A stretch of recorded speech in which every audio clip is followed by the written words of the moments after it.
Coba kupas tuntas nanti ya Kak ya. Dengan rekan-rekan dari narasumber kita ya Betul tentunya. sekali. Nah siapa nih kira-kira akan kita datangkan ke... Pokoknya ada super duper narasumber yang luar biasa. Siapa nih Kak? Tapi sebelum kita mengundang narasumber, kita boleh nonton video dulu ya, video Kak Radius ya. Ada video dengan judul Dunia Maya Resiko Nyata. Oke, silakan. Lucu itu ya.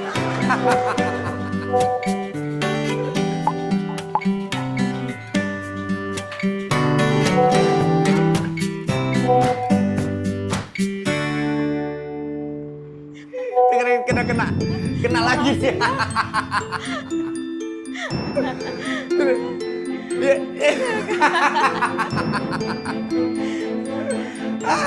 Gitu ya, lihat ya. Dasar bodoh, apa yang telah kulakukan? Apa yang ada di pikiran kamu, Yuni? Ibu sama bapak nggak boleh tahu. Aku takut. Yuni, kamu kenapa? Kalau ibu boleh tahu, kamu lagi lihat apa sih di handphone? Yuni terima friend request dari orang yang gak Yuni kenal. Dari fotonya sih, kelihatan kayak orang baik gitu. Terus, kita jadi sering chattingan tiap hari. Tapi hari ini dia...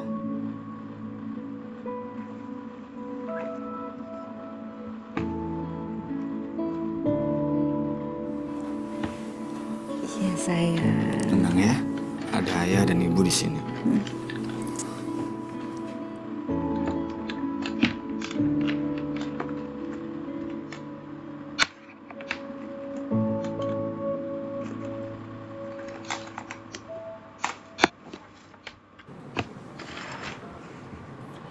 Wah, Kak Radius tadi kita saking terengangannya ya dengan video tadi ya. Wah, videonya relatable banget. Aku membayangkan kalau aku jadi Yuni, itu betapa aku pusing dan gimana nih ngurusin dan pasti bingung begitu ya mengalami situasi seperti itu ya. Dan kalau misalnya dari sisi orang tuanya pun kalau mengalami seperti ini, bagaimana kita harus menjaga anak kita seperti itu? Bagaimana sebagai orang tua harus merespon gitu ya? Betul sekali. Kayaknya dari video tadi akan menarik kalau kita kupas tuntas gitu ya Kak ya. Kita coba tanya ke narasumber kita ya. Kita akan undang, ada 2 narasumber kita yang akan bergabung. Ada yang pertama ada Kak Anastasia Satrio MPSI Psikolog selaku psikolog anak dan remaja, dan yang kedua ada Kak Asep Zulhijar selaku Child Protection Officer UNICEF Indonesia. Ya. Jadi siang ini Bapak Ibu supporter semua, kita akan ngobrol-ngobrol santai ya, tapi walaupun santai tetap informatif. Wajib. Ya. Nah, jadi kita akan tahu lebih jauh lagi seputar bagaimana kita bisa menjaga anak-anak kita khususnya di dunia digital supaya tidak terjadi ya seperti yang di video yang tadi. Biar nggak ada Yuni-Yuni yang lain. Betul. Gitu ya. Mungkin kita bisa langsung. Boleh, kita langsung panggil aja ya narasumber kita ya. Kakak-kakak boleh bergabung dengan kita. Yeay, halo. Hai Kak. Halo, silakan. Bisa duduk. Wah, ini sudah bergabung dengan kita nih Kak Radius. Ini ditunggu-tunggu dari tadi ya Kak Itin. Mungkin kita tanya kabarnya dulu kali ya. Gimana Kak Asep, Kak Anas kabarnya? Kabarnya baik, seru, deg-degan, excited dan senang sekali bisa ketemu sama teman-teman Love Donor yang sudah mengikuti ini secara online. Wah, halo. Kalau Kak Asep seru gimana? Seru banget, pasti excited banget gitu ya bisa ketemu sama teman-teman supporter UNICEF gitu ya. Pasti teman-teman juga pengen tahu lebih dalam gitu ya informasi-informasi programnya UNICEF juga. Nanti kita akan ngobrol bareng juga sama Kak Anas. Nah, Bapak Ibu supporter pasti sudah penasaran ya, sudah menunggu-nunggu. Nah, langsung kita persilakan aja waktu dan tempat untuk Kak Anas dan Kak Asep. Silakan. Kita kasih tepuk tangan dulu yuk. Silakan Kak Anas. Oke, jadi aku diundang datang lagi sama UNICEF. Kayaknya waktu pas pandemi itu online semua ya. Iya. Kita pas waktu itu saya bantu di UNICEF. Jadi senang sekali hari ini kami di sini tuh dari kantor UNICEF, Bapak Ibu teman-teman gitu ya, di lantai 22 ya, gitu. Tapi bisa menemui teman-teman online dan saya juga sudah menyiapkan bukan paparan sih, tapi kayak poin-poin penting gitu ya dari perspektif saya sebagai psikolog anak dan remaja. Saya juga praktek sebagai psikolog, juga punya pengalaman terapi maupun melakukan edukasi kesehatan mental gitu ya. Apa sih yang terjadi di balik setiap klik Dan bagaimana kita sebagai orang tua, orang dewasa, guru, om tante, kakek nenek gitu ya kan, it takes a village to raise a children ya, termasuk ada UNICEF juga. Kita kan harus sama-sama nih berupaya bagaimana bisa memahami resiko digital untuk melindungi masa depan anak-anak kita. Dan nanti juga Kak Asep ya akan sharing juga dari data-data UNICEF selama ini, lalu data-data di lapangan. Pokoknya kita nanti akan tektokan saling melengkapi supaya Ijlis tangan kanan, astagfirullah. baru Itu nah, juga bisa tahu apa gamis-gamis apa itu? Iya. Nah, mungkin saya akan, Itu, ya habis cuci tangan hadap ke sana juga. Tanya nih mungkin nanti bisa dibantu dilihat di Astagfirullah, chat buahnya Zoom gitu ini. ya.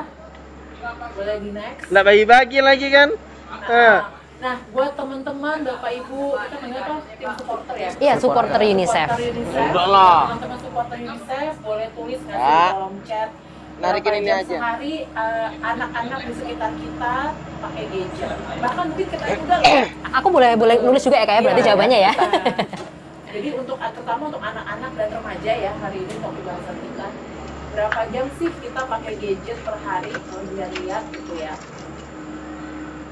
Nah, oh mantap, dengan kecanggihan teknologi saya bisa melihat jawaban-jawaban yang diberikan gitu ya.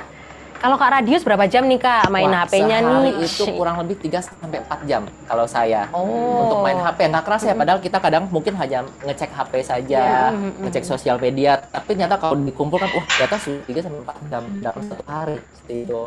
Kalau Kak itu gimana? Aku 2 kali lipatnya. Wow, 2 kali lipat ya. Jadi bisa 6-8 jam karena nggak tahu ya, karena mungkin aku masih bagian dari remaja kali ya, Kak Anas ya dan Kak Asep, Kak Radius juga masih sering gitu lihat scroll gitu tuh. Makanya aku nanti mumpung ketemu Kak Anas mau tanya nih, biar nggak kecanduan tuh gimana caranya gitu mumpung ya. Mungkin Kak Itin kalau misal dari Bapak Ibu supporter yang mungkin ada pertanyaan juga, nanti bisa disampaikannya di Q&A box, betul Iya, ya? betul sekali. Jadi kalau misalnya Bapak Ibu ada pertanyaan, nanti disampaikannya bukan di kolom chat, tapi di kolom Q&A atau question and answer. Oke, iya, lanjut. jadi nanti di kolom Q&A itu akan membantu untuk nanti bisa kita bacakan ya, dan kita sampaikan ke narasumber pertanyaannya tentang apa saja. Iya. Kayaknya belum ada yang jawab ya. Jadi kalau belum ada yang jawab, mau lanjut ke pertanyaan berikutnya. Buat teman-teman supporter UNICEF, sebenarnya kalau sudah kita lihat, anak-anak itu ngapain aja sih waktu lagi online gitu. Ada yang main game mungkin, ada yang pesen barang gitu. Terus juga mungkin kayak dengerin lagu gitu ya. Jadi pengen tahu teman-teman berapa sih sehari-hari. Dia menjawab 8-9 jam Kak satu hari. Wow. 8-9 jam. Terima kasih sudah datang ke talk show hari ini. Kita akan menyampaikan gitu ya hal-hal yang perlu kita tahu, mana yang wajar, mana yang tidak wajar. Terus juga ada yang nanya, biasanya anak kecanduan gadget gimana? Nanti kita berdua siap menjawab ya, Kak Asep ya. Oke, terus apa lagi tuh?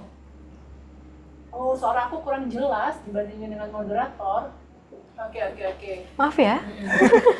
Ya. Suara aku mesti dikencengin. Oke. Sip. Suara aku lembutin Kak, berarti Kak. Oke, kita mungkin melembutkan suara. Iya, melembutkan suara. Oke, menarik nih. Segini udah lebih kencang belum suaranya? Terima kasih ya buat feedbacknya. Ya, jadi ada yang 10-12 jam gitu. Oke. Dia lebih suhu dari aku. Karena aku tadi 6-8, dia 8-12. Kolom obrolan. Oke, nanti dibantu dari tim ya. Terima kasih. Oke. Nah, jadi tadi beberapa jawaban, ada yang 8-10, ada yang 10-12 jam. Ya, kita bisa lihat next-nya nih. Tapi kalau Kak Ana sendiri sehari main berapa Kak? Saya sekarang memakai fitur itu wellness di HP. Jadi saya atur untuk cuma 6 jam. Hanya 6 jam. Terus terutama kalau buka sosial media kan kita menggunakan gadget, HP kan juga buat kerja. Tapi kalau yang buat sosial media gitu ya, misalnya pakai Instagram itu, saya bikin per 2 jam dia kasih reminder. Oke, dengan fitur yang mengingatkan kita ya, kalau sudah terlalu lama scroll. Iya, dan saya dari efek-efek zaman pandemi itu kadang suka kesulitan tidur gitu. Ada nggak sih teman-teman yang suka tidur di malam hari? Ternyata kan kita butuh digital hygiene ya. Jadi 1 jam sebelum tidur kita seharusnya gitu ya, seharusnya mulai letakkan gadget jauh dari kita karena blue light-nya itu bikin susah tidur. Dan nanti saya bisa cerita sebagai psikolog anak dan remaja, kenapa remaja-remaja zaman now jadi lebih punya banyak masalah tidur karena warna layar gadget itu. Ada blue light-nya, mungkin nggak kelihatan ya warna blue light-nya, tapi kalau diteliti itu ada blue light-nya. Dan dengan ada fitur di handphone untuk kasih reminder bahwa 15 menit lagi udah harus cooling down loh, itu kita bisa menggunakan teknologi untuk memberikan manfaat yang lebih baik. Boleh bantu next? Oke, nah jadi saya pengen bertanya juga nih ke teman-teman, nanti Kak Asep juga bisa sharing pengalamannya. Kalau dari anak-anak yang ada di rumah Bapak Ibu atau murid atau misalnya keponakan, sepupu gitu ya, ada nggak sih pernah yang cerita pengalaman yang tidak enak atau tidak menyenangkan di dunia maya? Tadi kita udah lihat dari video Yuni, tapi mungkin teman-teman punya pengalaman lain yang mau di-share di kolom chat yang merasa cukup aman, boleh sharing juga. Dan gimana reaksi kita? Kalau menurut saya sebagai psikolog anak, kayaknya jarang tuh orang tua yang sharingnya atau responnya kayak video Yuni tadi. Iya. Dan biasanya kita gimana nih kalau dapat tahu apa nih anaknya chat gak jelas kayak gini gitu. Pastikan mata kita melotot dulu ya. Yang pertama, apa itu gitu? Apa gitu ya? Dan kadang-kadang orang tua kurang paham ya tentang sebenarnya apa yang dimainkan anak-anak di dalam gadgetnya. Jadi memang orang tua juga tidak mengerti untuk mengeceknya seperti itu. Iya. Kalau dari pengalaman Kak Asep sebagai Child Protection UNICEF ya. Betul. Itu gimana nih pengalaman cerita-cerita tidak enak di dunia maya secara umum apa aja sih? Betul. Nah sebenarnya tadi cerita Yuni itu emang diangkat juga ya dari pengalaman anak-anak di Indonesia selama UNICEF juga berkegiatan gitu ya. Nah salah satunya adalah tadi ya kata Kak Radio sebenarnya minimnya digital literasi orang tua maupun si anaknya juga. Anak ini nggak tahu sebenarnya apa yang saya dilakukan di digital dunia digital gitu ya, apalagi orang tuanya juga di sana itu juga jadi kendala juga gitu ya untuk kita semua yang sama-sama harus kerja bareng-bareng nih gitu ya, gimana caranya meningkatkan literasi digital gitu ya. Paling itu sih yang memang perlu kita tekankan juga gitu ya ke orang tuanya. Dan kadang-kadang kita lupa nih bahwa ada anak pegang handphone di kamar, itu mereka itu tidak sedang berada di ruang yang hampa, teman-teman, gitu ya. Bahwa di dunia digital itu sebenarnya sama kayak kita di luar, gitu ya. Mereka bisa ngobrol, bisa terpapar resiko kejahatan misalnya kayak gitu. Nah, itu yang harus diingatkan juga nih kepada orang tua dan anak-anak gitu supaya mereka juga tahu ternyata mereka itu ketika berselancar di digital itu bukan ruang hampa yang tidak ada resiko. Tapi ternyata di sana juga banyak resiko yang perlu kita pahami bersama-sama. Itu sih sebenarnya. Dan mungkin dari anak-anak juga perlu diajarkan untuk mereka mau berbicara atau mau terbuka ke orang tuanya seperti itu. Ya kadang kan mereka mungkin tidak bercerita ya ke orang tuanya sedang mungkin chat dengan orang lain seperti yang di video tadi gitu ya. Oke, kita mau lanjut dulu ke fakta-fakta yang ada terkait dunia digital anak. Boleh next? Nah, mungkin kita semua ngalamin ya, jangankan yang di rumah kita, kalau kita lagi jalan-jalan ke mall, kita lagi di kereta, di MRT gitu ya, atau di tempat Bapak Ibu di kota-kota lain, atau di pusat perbelanjaan, nunggu makanan di restoran gitu ya, itu banyak sekali anak-anak Indonesia yang mayoritas sudah menggunakan gadget sejak dini. Kalau saya sebagai psikolog anak itu sering melihat maupun orang tua konsultasi bilangnya, kalau nggak pakai gadget nanti anaknya nggak mau makan, jadi harus pakai gawainya gitu ya untuk mereka nonton gitu. Kalau Kak Asep gimana dari pengalaman di lapangan, info-infonya gimana realitas digital anak nih? Ini pengalaman pribadi sekali ya, ketika kita datang ke lapangan pada saat itu, ini bukan di perkotaan nih Kak. Kemarin tadi kan Kakak bilang di perkotaan ya, ini di perdesaan gitu ya, di pelosok sana. Ada kita bikin sesi gitu ya sama orang tua. Tapi karena orang tuanya nggak mau ribet gitu ya, supaya anaknya nggak rewel, itu dikasih handphone. Itu masih umur 2-3 tahun teman-teman. Dan dia duduk dengan cara yang sangat miring sekali, tapi dia betah banget gitu ya dengan gadget. Udah sampai miring kayak gini, terus betah banget gitu. Nah itu penting banget sih Kak. Perkotaan aja ya, tapi sampai ke pedesaan pun anak-anak sudah bermain gadget. Betul. Itu mungkin Kak Anas bisa tuh ya kita mengupas lagi gimana nih caranya gitu ya supaya anak-anak tidak tanda kutip kecanduan gitu ya terhadap gadget tersebut gitu. Betul. Jadi salah satu hal penting yang kita tahu nih ya, anak-anak usia dini Yuni, itu butuh 3 jam bergerak mereka. Jadi kalau mereka tidak bergerak 3 jam dan lebih banyak pakai gadget, itu pasti nanti ada masalah-masalah tumbuh kembang, emosi, susah konsentrasi. Banyak kan zaman sekarang tuh masalahnya gangguan konsentrasi di anak gitu ya. Sementara kita pakai panduan kalau dari bidang ilmu psikologi anak, ini juga buat pengetahuan buat teman-teman, buat yang belum tahu, kemampuan anak buat konsentrasi itu 2-3 kali usianya. Jadi kalau sekarang anaknya umur 4 tahun, kita berharap dia bisa fokus mengerjakan sesuatu, main atau menggambar, menggunting, mewarnai itu 8-12 menit.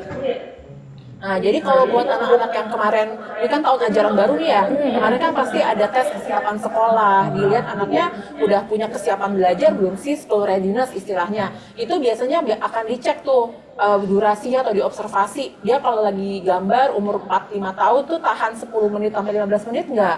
Atau umur 3 tahun dia tahan 6 menit sampai 12 menit enggak? Nah, kalau itu nggak nyampe, bisa jadi kita terlalu banyak menggunakan gadget untuk si anak ini. Gitu. Jadi kita perlu memberikan hak anak gitu kan. Saya percaya UNICEF sangat support dan fokus tentang memberikan hak anak. Jadi anak itu punya hak bergerak Bapak Ibu gitu, dan dia butuh 3 jam bergerak sehari. Tentu nggak 3 jam terus-terusan ya. Jadi pagi hari bangun tidur jalan keliling rumah, taman itu sejam, nanti sorean lagi, nanti malam lagi gitu ya. Dan kalau udah usia sekolah 1,5 jam butuh bergerak gitu. Makanya zaman dulu kita pulang sekolah jalan kaki atau kita masih main gantungan di pohon, main lompat karet. Kita kayak dulu belum ada info tentang mental health, tapi kayaknya lewat bergerak itu kita bisa meminimalisir efek-efek kesehatan mental.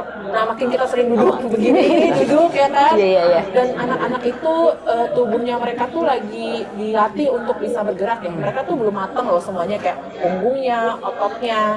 Jadi makin mereka tadi udah duduk sampai miring, itu nanti saya akan menjelaskan atau memperlihatkan ada namanya piramida belajar atau pyramid of learning, bahwa kalau anaknya itu secara fisiknya nggak terlatih gara-gara gadget ini, itu resiko digitalnya bukan hanya tadi yang seperti di video Yuni atau yang disampaikan ke Asep, tapi fondasi dia untuk bisa siap belajar, untuk akademis itu juga jadi terhambat. Tapi kan sering ya Kak, kalau kita lihat di lapangan gitu ya, ketika teman-teman lagi asik miring-miringnya, terus orang tua mengambil, lalu dia marah ya, tantrum, itu gimana tuh? Betul. Harusnya tuh. Iya. Nah, itu kita boleh ke slide berikutnya.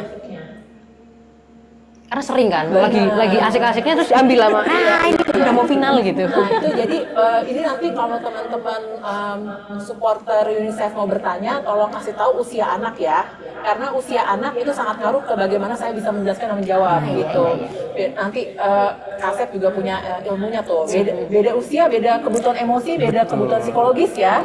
Beda tahap perkembangannya. Jadi kalau tadi anaknya diambil tantrum, jangankan anak-anak remaja, kira-kira saya umur 11-13 tahun, kalau tidak pernah ada diskusi di keluarga, atau misalnya abis ketahuan ada kasus yang menghebohkan di keluarga atau di rumah, terus baru abis itu nggak boleh pakai gadget, ditahan gitu ya 2 minggu.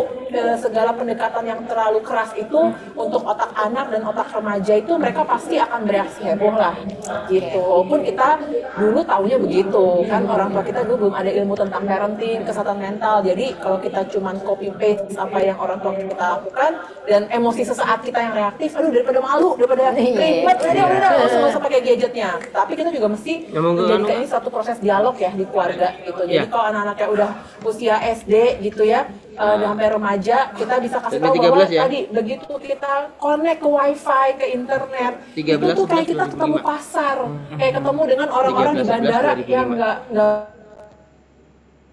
gitu, di pasar lah paling umum gitu ya, sehingga ada konten pornografi, kekerasan, misinformasi gitu ya. Itu buat dan kalau buat anak-anak kecil kita bilang itu bahwa konten itu belum boleh untuk usia kamu gitu. Jadi itu yang kita bisa tahu. Dan ketika hal-hal ini kita nggak tahu sebagai orang tua, mungkin tadi ada nanya ya di kolom Zoom, apa sih batasan udah kecanduan atau belum? Nah, salah satunya ini nih teman-teman panduannya. Apakah perilaku kita menonton gadget, menggunakan handphone itu sudah membuat kita itu mengalami tadi gangguan tidur gitu. Kalau udah susah tidur berarti itu udah kecanduan, emosi makin meledak-ledak. Nah, biasanya kalau buat anak-anak nanti Kak juga bisa sharing pengalaman di lapangan. itu biasanya kalau kita sering bersama anak dan remaja, kita itu bisa mengamati perubahan mood emosi mereka. Jadi misalnya kok 2 bulan belakangan ini makin gampang marah-marah ya, atau kayak makin gampang nggak sabar gitu. Padahal tadinya nggak segininya gitu. Jadi memang ketika kita memilih melahirkan anak ke dunia dan menjadi orang tua, kita perlu punya sikap bahwa kita tuh perlu mengamati, mengobservasi anak ini dari waktu ke waktu gitu. Kalau sayangnya kalau fisik lebih gampang ya. Biasanya dia suhunya 37 derajat, kok sekarang 39 derajat, 40 derajat, lebih fisik, lebih kelihatan. Tapi kalau emosi perilaku ini kan agak-agak ngawang abstrak ya. Jadi kita butuh melihat intensitas, frekuensi dan durasi gitu. Kok lebih sering banting-banting badan sekarang ya gitu. Atau anak remajanya kayak makin gampang marah yang intens gitu. Jadi segala sesuatu yang terlalu gitu ya, kata nyanyi dangdut Haji Roma Irama, itu udah baik gitu ya. Favoritku tuh. Jadi kalau udah terlalu gampang marah-marah, terlalu susah tidur, terlalu yang begitu kita bilang ini kita mau jam ibadah, nggak usah pegang HP dulu, atau di jalan nggak pegang HP langsung kayak oh gelisah kayak orang sakau. Nah, teng, udah tanda-tanda nih, udah ada kecanduan digital. Kalau dari pengalaman Kasep gimana nih di lapangan? Nah, ini sebenarnya UNICEF juga bikin studi gitu ya tahun 2023 sebenarnya. Tapi memang mayoritas itu remaja Kak, gitu ya, umur 10 sampai 18 tahun gitu ya. Nah, ini cukup mencengangkan juga sih ya sebenarnya dari hasil studi ini. Mungkin mau nunjukin juga gitu ya dari hasil studinya. Kita sebelum masuk ke studi itu kita harus kenal dulu nih tadi seperti yang Kak Anas sampaikan gitu ya. Sebenarnya remaja itu tuh siapa sih gitu, yang mana sih sebenarnya gitu ya. Nah, kenapa sih kok remaja kayak gitu gitu ya, dan banyak sekali sebenarnya info-info yang memang kita bisa dapatkan dari hasil studi tersebut gitu ya. Nah, kita balik dulu gitu ya ke nature si remaja itu tuh sebenarnya siapa gitu ya. Nah, ini saya ambil teorinya Erik Erikson nih gitu ya, teori perkembangan psikologi manusia gitu ya, di sana di mana pada masa remaja ini dalam masa pembentukan identitas dan kebingungan peran atau role confusions gitu ya. Di sana mereka sebenarnya sedang membangun nih citra diri mereka tuh seperti apa. Tadi misalnya mereka memindahkan yang namanya tempat bermain gitu ya, yang tadinya offline, tadinya lari-lari, sekarang jadi online gitu ya, berteman gitu. Nah, dari survei yang kita lakukan pada tahun 2023, ternyata anak-anak remaja ini tadi Kak Anas bertanya berapa jam sih biasanya gitu ya, dan rata-rata ternyata anak-anak ini spend waktu lebih dari 5 jam sehari.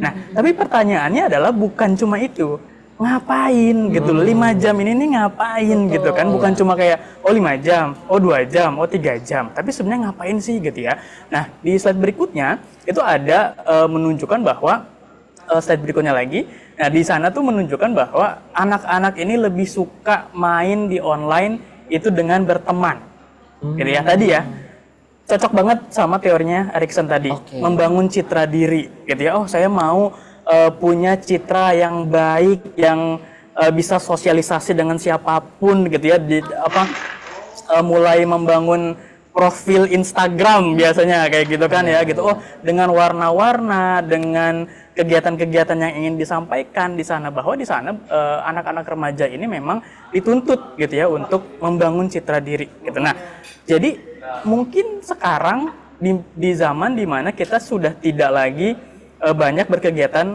offline gitu ya, di luar, dan mungkin juga anak-anak sekarang pada berkegiatan di online juga gitu ya. Ketika dia datang ke taman, nggak ada teman-teman yang mau diajak ngobrol, semuanya ada di betul, iya kan, kadang di mall sedang makan juga sambil online juga, sambil online sambil juga, live juga sambil misalnya kayak gitu. Nah, memang berpindah gitu ya, kehidupan sosial anak yang tadinya offline menjadi online gitu. Nah, disitulah dia diberi ruang untuk membangun citra diri itu gitu. Oh, ini adalah ruang saya gitu, ruang saya di mana ada salah satu kriteria di mana di ruang online itu memang tidak ada judgement. Kita bisa aja jadi diri kita sendiri, atau bisa aja kita mengubah diri kita sendiri, ya kan?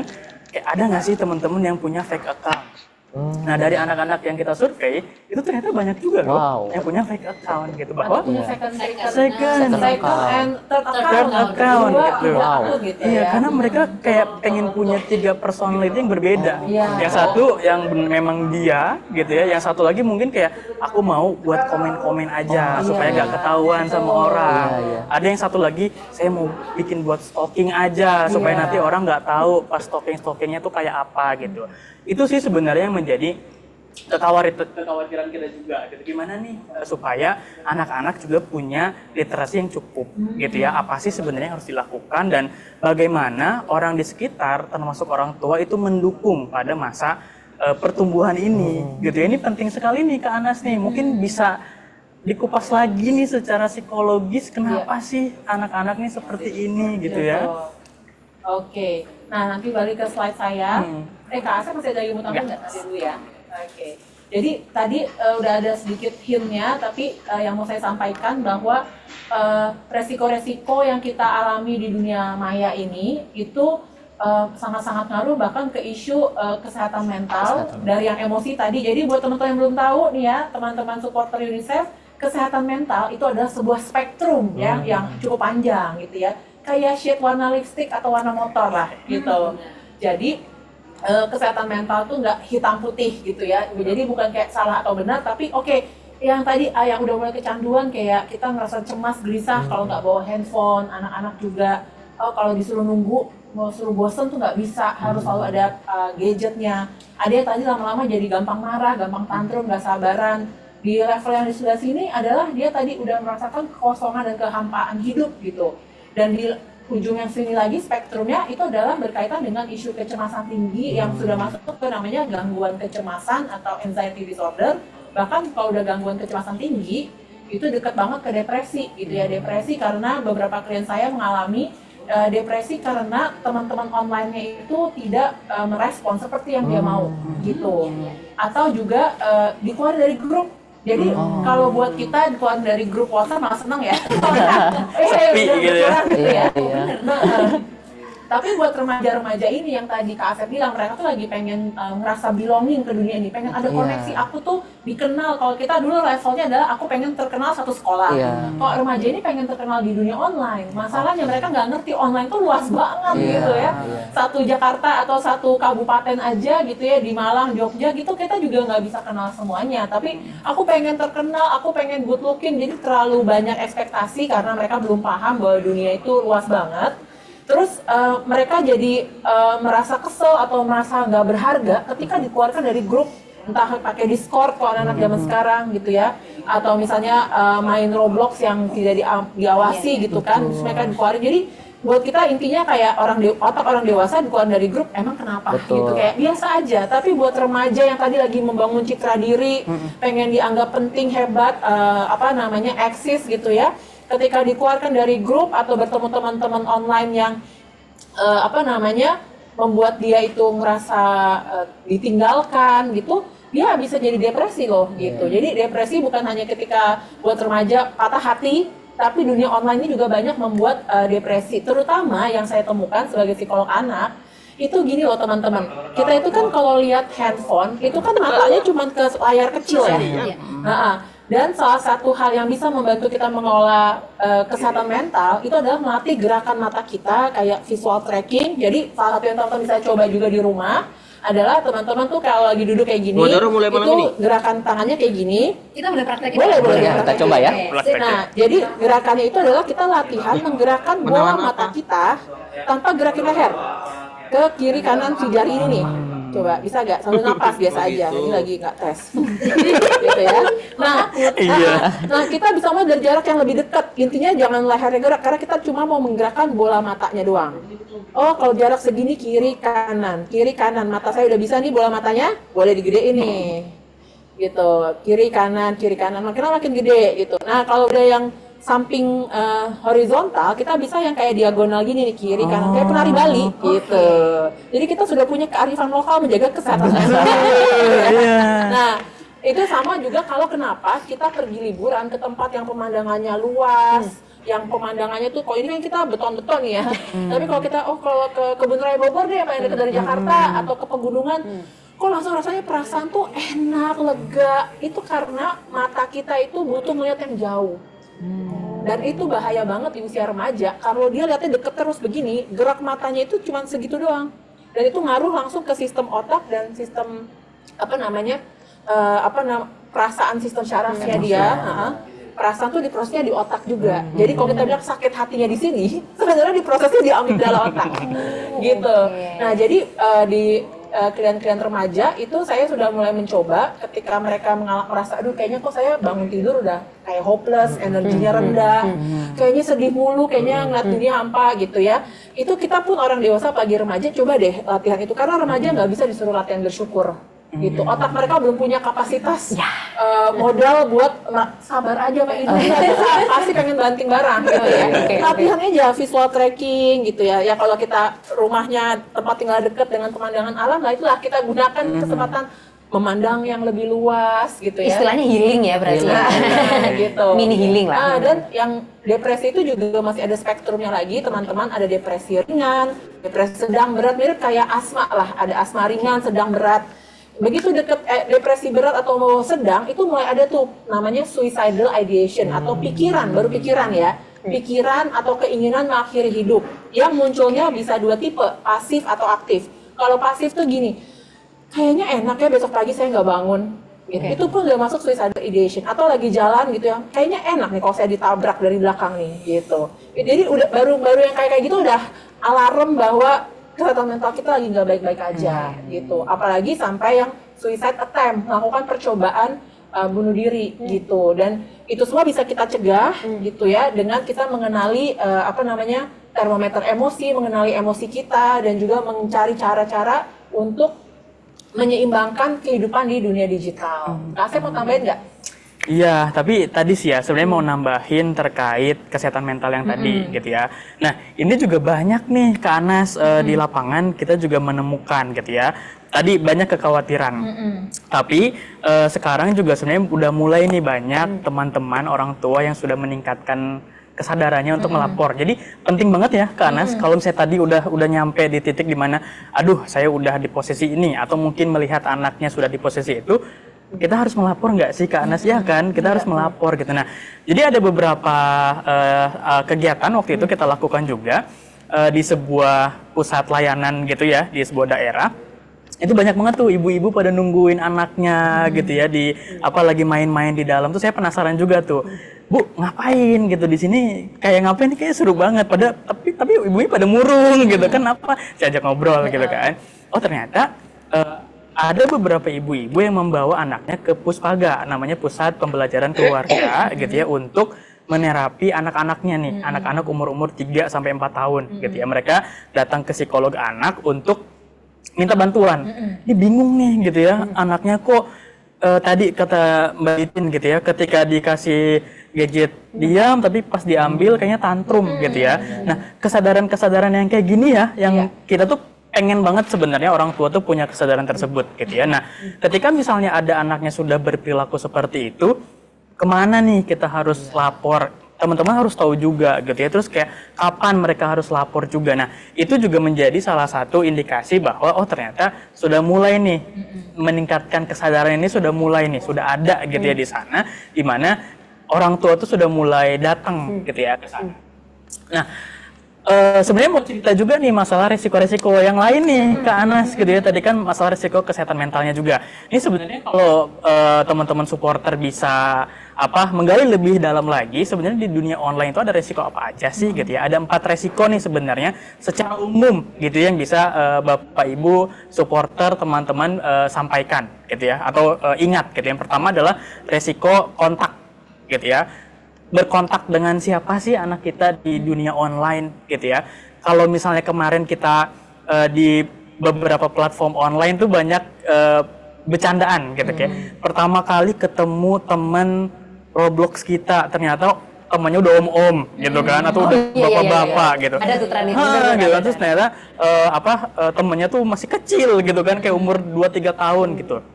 Nah, itu kan sebenarnya menjadi resiko juga ya untuk anak-anak, apalagi misalnya anak-anak datang ketemu gitu ya sama orang, ternyata orangnya emang berniat jahat gitu. Nah, ada resiko kontak yang teman-teman supporter juga bisa pahami nih gimana nih caranya supaya anak-anak kita tidak terkena risiko kontak tersebut. Yang kedua adalah risiko konten, gitu ya. Ada konten-konten tadi Kak Anas membahas konten kekerasan, gitu ya. Misalnya konten kekerasan membuat anak kita lebih agresif, gitu ya. Oh, apa-apa mau mukul, gitu ya, sama niru, betul, gitu ya. Jadi dari konten tersebut akhirnya anaknya dipukul. Anaknya lagi adeknya, gitu ya, temennya dipukul karena dia ngerasa kalau misalnya di video itu kan dipukul nggak apa-apa, mati hidup lagi gitu kan. Nah, mereka tiru lagi tuh gitu ya konten-konten tersebut.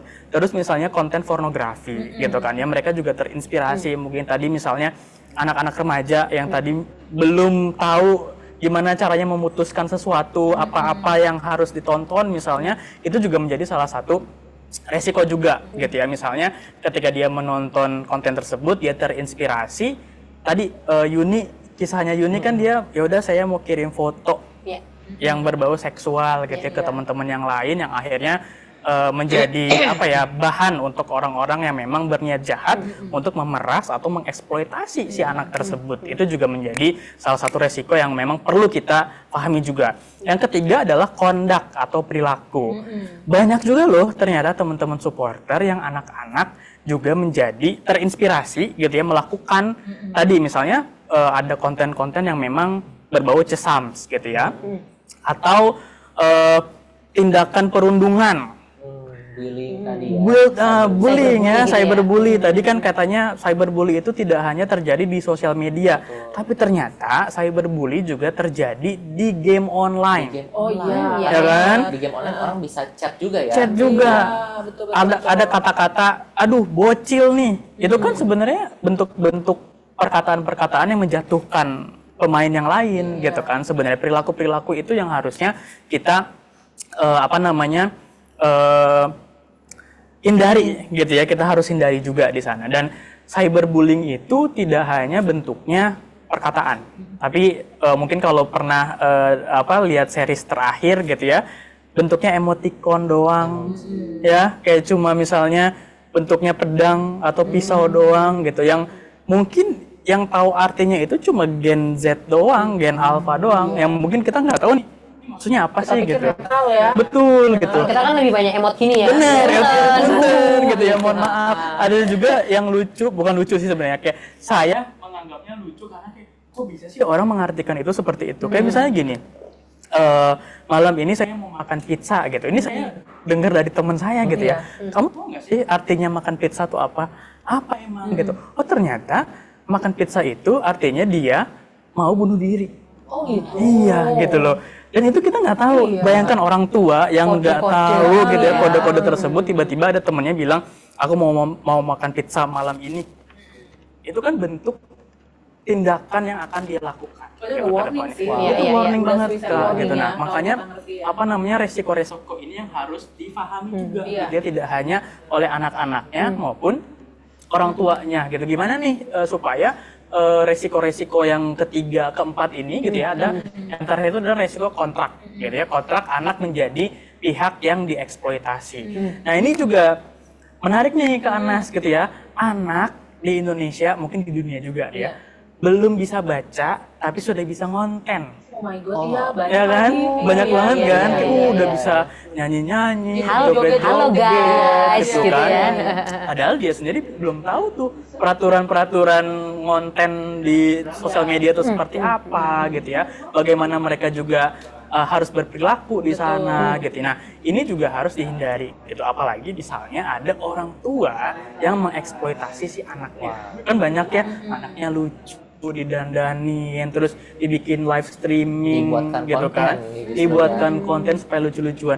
Belum tentu nanti pas dewasa anaknya juga mau melihat itu, karena mereka juga belum paham kan gitu kan. Nah, atau ini juga anak sih, saya sering banget, mungkin teman-teman juga suka lihat ya, anaknya lagi nangis, terus dimarahin, terus di videoin. Betul. Kan sebenarnya perilaku anak kayak kita aja ya, kayak tadi pagi gloomy, siangan agak happy. Maksudnya kita itu momen-momen berubah terus, apalagi anak-anak yang otaknya masih berkembang.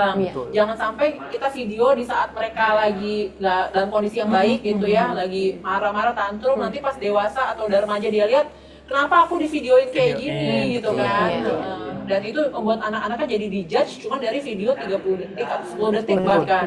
Padahal dia punya punya kompleksitas pribadi lainnya yang perlu kita hargai bahwa dia manusia yang lagi bertumbuh sih. Betul. Apalagi sekarang juga banyak nih ya fenomena-fenomena guru ngajar sambil live. Wow, boleh nggak sih sebenarnya? Kan kalau misalnya dipikir-pikir, nah ternyata kalau sesuai dengan hak anak itu nggak boleh karena ada yang namanya safeguarding policy atau kebijakan perlindungan anak. Karena takutnya ketika misalnya anak masuk di kamera tersebut ada orang-orang yang memanfaatkan foto tersebut, gitu ya, atau mungkin ada predator, gitu ya, yang memang mencari, oh saya mau memburu anak ini, sekolahnya di mana, jam berapa dia pulang, itu kan menjadi apa ya, puzzle gitu ya untuk dikombinasikan gitu ya kepada orang-orang yang memang punya niat jahat di sana.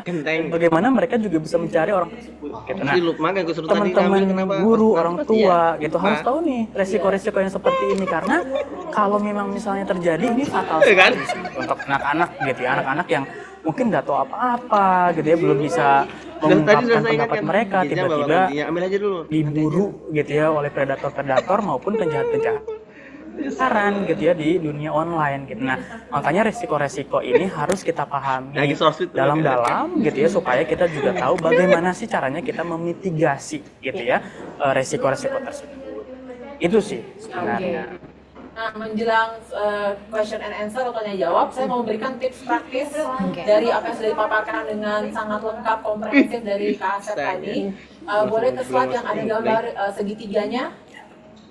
Jadi ngapain ya kita di rumah, tadi bagus banget di Puspaga ya. Puspaga udah bisa bawa anak kita terapi, tapi yang kita bisa lakukan di rumah, selain memberikan hak anak 3 jam untuk beraktivitas fisik, di usia berapapun sebenarnya sih gitu ya, kita bisa memberikan pemenuhan kebutuhan hak anak untuk stimulasi yang tepat gitu ya. Itu adalah memenuhi kebutuhan untuk dia bergerak tuh macam-macam ya. Kalau Isa tuh tadi sensori, mungkin teman-teman yang terpapar dengan info-info terbaru pernah dengar tentang sensory activity gitu ya, aktivitas sensori. Sensori itu artinya indera gitu ya. Kita punya kita taunya 5 indera ya. Tapi di penelitian terbaru sekarang ada 8 indera gitu ya. Bukan indera yang tenang. Tapi indera yang adalah bagaimana anak itu terbantu untuk dia tahu nih cara dia menyentuh temannya.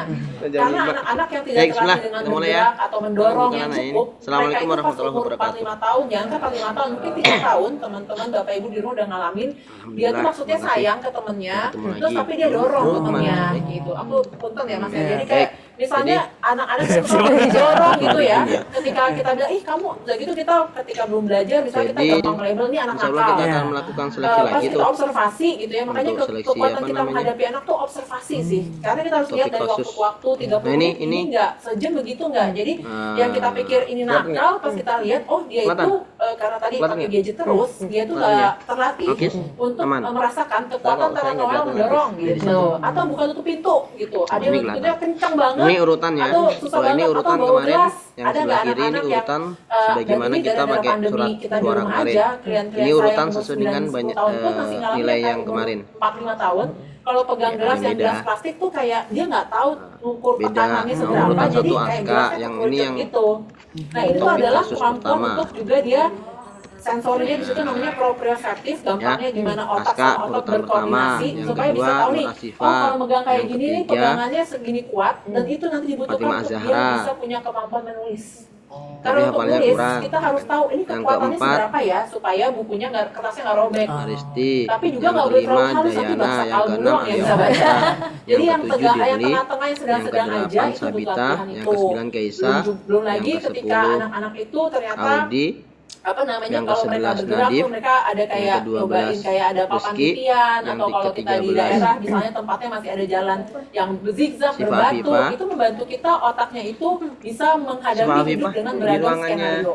Jadi orang-orang atau anak-anak yang hidupnya cuma di kotak ruangan nanti kita lihat nilai siapa banyak yang kemarin pandemi itu di apartemen doang misalnya, terus juga nggak pernah dibawa ke alam, nggak pernah ada aktivitas fisik, anak itu 15 Terus kalau kita nggak ngerti, makin kita label lagi, kamu jangan penakut dong, kamu kan nggak penakut gitu, atau dingin lagi. Itu sepupu kamu mau, kamu kok enggak. Pas kita cek di piramida sensori atau ada pengecekan profil sensori yang bisa diakses online juga, ternyata dia nggak terapi aktivitas tubuhnya, jadi misalnya cuma naik ketinggian kayak papan tiga udah takut. Nah, itu Ros ya. Saya akan jadi tanya ke orang tuanya, dari yang dipilih sehari-hari. Siapa kalau yang anak-anak nggak di bawah lolos 10 tahun ini gitu ya. yang dari Kalau topik kita lihat ada kasus isu-isu satu kemarin emosi yang gampang takut, sesuai gampang dengan nilainya cemas, ya, susah beradaptasi, sesuai dengan itu nilai fokus ke akumulasi pemenuhan nilainya ini. kebutuhan sensorinya dulu gitu. Jadi tapi juga perlu dilakukan aktivitas sensori yang dia saat ini merasa aman dan nyaman. Misalnya ada loh anak-anak yang suruh naik prosotan tinggi dia takut, atau yang jaring-jaring tinggi dia takut. Jangan kayak katanya Mbak Nas harus belajar sensori nih. Ayo nanti jadi barak militer gitu ya. Bukan itu. Jadi kita selalu memulai dari level di mana anak itu merasa aman nyaman. Dari situ paradoksnya makin anak merasa dipahami, dimengerti, nanti levelnya akan naik-naik terus karena memberikan nilai paling tinggi itu kepada Aska. Jadi otot itu kan harus dilatih gitu. Ini Kita dari yang misalnya sobat-sobat yang senang lari maraton ini ya, atau car free day gitu misalnya. Dari yang tadinya nggak bisa lari 3 km, mulai dari 500 meter. Anak-anak juga ototnya seperti itu. Otot ini sangat nyambung ke otak yang mempengaruhi semua hal ini, dan tapi sangat terpengaruh sekali dengan otak pemahaman digital tadi. Jadi kalau kita bisa memberikan dia pengalaman mengeksplor sensorinya, motoriknya gitu ya, bedain kanan kiri gitu ya, terus dia bisa gantungan gitu ya, terus aktivitas olahraga, itu nanti akan menjadi fondasi yang ke atas Bapak Ibu untuk bantu dia punya kemampuan berkomunikasi dua arah. Anak-anak yang kesulitan untuk berkomunikasi, abis pandemi juga makin banyak lagi yang ngalamin speech delay, keterlambatan bicara. Itu latihannya adalah latihan mental tangkap lunak ternyata. Dan itu saya belajar dari rekan-rekan terapis okupasi terapi ya, bidang ilmunya atau sensori integrasi. Apa sih kaitannya antara lempar tangkap bola sama kemampuan berbicara? Jadi kan anak itu di bawah 7 tahun tadi pakai teori Erikson, anak-anak itu kan cara mikirnya konkret. Nggak apa-apa kan? Dia nggak bisa berpikir. Nah, kalau dia ngomong, nggak masuk otaknya. Tapi anak itu nangkep dari lempar tangkap. Lempar tangkap itu adalah konsep awal otak anak belajar. Kalau ada yang ngasih aku sesuatu, aku respon. Lempar tangkap, dan dimulai dari anak-anak dari jarak dekat gitu. Karena kita bukan melatih atlet. Jadi jangan kata Mbak Anas latihan lempar tangkap bola kamu di sana ya. Dari mereka ini dari jarak nyaman. Kadang-kadang 3 tahun tuh paling segini. Makin dia berhasil, terus kita kalau berhasil kita tepuk tangan, kita ekspresinya dapat. Nah, otak anak apalagi di bawah 7 tahun itu sangat butuh respon wajah orang dewasa yang animated, yang ekspresif. Tapi jangan sekali-sekali sama anak preteen dan remaja ya.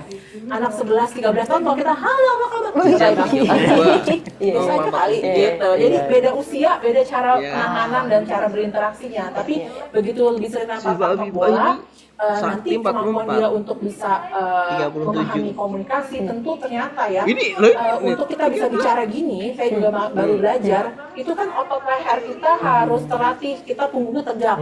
Bayangin tadi anak-anak yang biasa di gadget begini, dia nggak terlatih lehernya, atau kalau yang lebih kecil lagi di bouncer gitu ya, paling orang bisa ngomong natural lah. Yang nyekel, terus abis itu merangkak, pakai playmat aja gitu ya, jangan pakai bouncer kelamaan. Ada satu tim itu ada 3 sampai 4 orang. Suara gitu saya ya. yakin Bahkan klien-klien atau anak-anak yang ada speech delay itu pasti di rumahnya disuruh semua mainan yang ada baterainya, ada suaranya itu dihilangin dulu. Karena itu overstimulasi buat anak. Mainnya pakai kardus yang kita zaman dulu itu lebih bagus gitu ya. Dari yang lebih sangat natural. Nah, jadi kalau kita bisa memberikan ini ke anak, mudah-mudahan itu menjadi fondasi dan cara untuk kita mengembalikan lagi, mencegah lebih baik daripada mengobati. Tapi kalau udah sampai kecanduan gadget, ini pun juga jadi salah satu cara untuk mereka bisa lebih beraktivitas fisik lagi. Dan juga untuk anak-anak remaja itu bergerak, berolahraga sangat penting sekali dengan cara yang cocok, nyaman buat mereka. Cara cari olahraga yang cocok untuk teman-teman remaja tuh gimana Kak? Dicobain. Jadi dari yang sederhana kita jalan kaki bareng. Dan itu jadi kesempatan bonding loh sama anak gitu. Jadi ada anak remaja yang bonding time, quality time-nya diajak makan bareng. Ada juga yang jalan kaki bareng gitu. Ada yang dia ngapain sih? Aku suka sama temen dia nggak apa-apa, tapi kita juga butuh waktu. Mau tetap tanggal 26 atau tanggal 25. Gitu. Terus karena juga, mereka kan pasti tergantung daerahnya ya gitu. Kalau misalnya di Jakarta gitu ada beberapa yang abis itu mereka coba badminton. Anak-anak kan pasti mereka juga mau latihan-latihan kan. Gitu. Berenang tenang kayak gitu. Jadi memang ini Pastilah. kita jadi sadar ya, membesarkan anak selain butuh orang yang banyak yang ngerti, kita butuh 2931 fasilitas yang mendukung 5 tumbuh kembang sampai 7. anak gitu. Jangan-jangan fasilitas daerahnya, tempatnya juga nggak mendukung untuk mengurangi gadget gitu kan. Kalau mereka nggak ada tempat buat playground, buat beraktivitas atau gor olahraga yang baik atau aktivitas itu gimana? Jadi emang semoga setiap stakeholder di sini bisa ngambil peran sih untuk kita membangun kemampuan kesiapan belajar anak dan kesehatan mentalnya terutama. Satu menit biasa di sini saya juga kaget ternyata dampak digital untuk anak-anak itu bukan cuma kadang mungkin kita berpikir mungkin tadi ya mental health, ternyata dampaknya sampai ke fisiknya ya, dia untuk bicaranya seperti itu ya, sampai sama Julia. Jadi semuanya nyambung ya. Nyambung jadi semua. ada korelasinya. Tapi kalau ngomongin soal ini Kak, mungkin membaca kita sebagai orang tua atau orang dewasa yang ibaratnya awam tentang psikologi anak gitu ya. Gimana cara kita bisa membaca si anak ini tuh ada tanda-tanda oh dia tuh kayaknya lagi nggak baik-baik aja deh di khususnya di dunia maya gitu ya, di dunia digital. Gimana? Kalau di dunia digital mau nggak mau kita perlu ada waktu-waktu untuk ngecek berkala ya history di gadget seperti apa gitu. Terus kita juga tanya, kamu yang kadang kita suka anggap remeh atau sepele, kita pikir dia pengertiannya sama kayak kita. Termasuk kalau kita suka shock kalau anak pakai kata-kata istilah-istilah yang kamu maksudnya apa gitu ya? Tadi ada bisik-bisik artinya apa? Oh nggak tahu ternyata dia gitu. Jadi ikut temen aja. Banyak cross check sih sama anak, banyak ngobrol dan bisa dari 15-30 menit per hari dan memang kita perlu berendah hati mengakui bahwa mungkin banyak dari kita yang dididik sama generasi orang tua kita yang nggak ada kebiasaan atau anak yang hafalnya. Jadi suruh ngobrol sama anak itu gimana gitu. Jadi orang saya juga belajar sebagai psikolog gitu anak kan. kalau kasih saran tuh bukan cuma sekedar nanti ngobrol ya sama anak, tapi harus sampai bikin skenario loh. Topik-topik apa yang diobrolin, cara ngomongnya, intonasi kita, ekspresi wajah. Karena kalau kita datang dari keluarga yang dulu buat orang tua kita yang penting survive secara ekonomi, nggak biasa ngobrol, obrolan di meja makan itu bahkan sampai hari ini masih banyak yang nggak melakukan. Ambil tablet. Gitu, tapi begitu, dan itu anaknya jadi sempit banget. Tabletnya jadi kayak nggak bisa interaksi, tapi begitu orang tuanya mulai ngomongin waktu 30 menit ngobrol di meja makan atau lagi jalan pagi ngobrol bareng, ngobrolnya kan cewek cekok sama anak gitu. Kita jadi belajar Demon Slayer gitu ya. Ngobrol apa ya, jadi belajar hal-hal yang mereka suka, tabletnya yang mereka suka. Tabletnya dari aja ditumbuhkan-tumbukan ngobrol sama mereka. Jadi nggak bisa tiba-tiba kayak ada namanya digital safety. Nggak bisa kayak gitu. Ngobrol dari hal sehari-hari dulu, mereka udah enak tuh pendekatan marketing lah ya. Jadi begitu mereka udah enak, baru kita ngobrol. Ada sebenarnya ada tentang ini loh. Sama ini ya. Tapi menarik juga sih yang kata Kak Anas tadi ya. Sebenarnya balik lagi ke pola parenting tadi, jadi antara orang tua dan si anak tersebut. Nah, yang studi yang UNICEF kembangkan juga itu salah satunya adalah anak-anak remaja ini tidak menceritakan pengalaman online-nya dengan orang tua. Nah, jadi ternyata ada perbedaan nih yang menceritakan dan tidak menceritakan. Ada memang sebagian kecil anak remaja menceritakan nih kejadian online-nya. Ada misalnya perundungan atau mungkin ada sexting gitu ya, yang memang dialami oleh anak-anak remaja. Dan kebetulan, bukan kebetulan sih sebenarnya, kebanyakan anak-anak yang bercerita kepada orang tuanya terkait pengalaman online ini adalah anak-anak yang berdekatan dengan orang tuanya, gitu ya. Jadi ketika kita dekat sama orang tua mau mengerti kita, sebenarnya pengalaman apapun akan diceritakan, gitu ya. Oh, saya punya pengalaman buruk nih Bu, gitu. Tadi kan ada video Yuni ya, gitu kan, kayak dia takut nih sebenarnya, gitu kan. Coba bayangkan kalau teman-teman punya pola komunikasi yang kurang baik, gitu ya, dengan orang tua. Gimana mau ceritanya, gitu kan? Saya harus cerita ke siapa nih, gitu ya. Ternyata itu juga dialami gitu loh oleh anak-anak yang kemarin kita survei juga. Ternyata banyak sekali anak-anak yang memilih untuk tidak menceritakan ke orang tuanya karena memang tidak punya kedekatan emosional gitu ya, komunikasi dengan orang tuanya. Jadi balik lagi, kenapa namanya parenting? Karena yang mesti banyak berusaha, berproses, belajar itu adalah orang tuanya. Itu tolong di-highlight ya. Penting itu. Jadi untuk supaya kita bisa membuat anak-anak remaja cerita bukan ditodong. Kamu cerita dong. Tapi kok kalau udah nanya loh. Kalau nanyanya udah kayak gitu. Tapi bahwa kita perlu tahu bahwa ketika mereka merasa nggak diterima secara emosi, ya mereka haruslah cerita gitu. Tapi kalau kita apresiasi dari hal-hal sederhana kayak, makasih ya kamu mau ceritain ini, nanti lama-lama build up tuh apa yang mereka mau ceritakan gitu.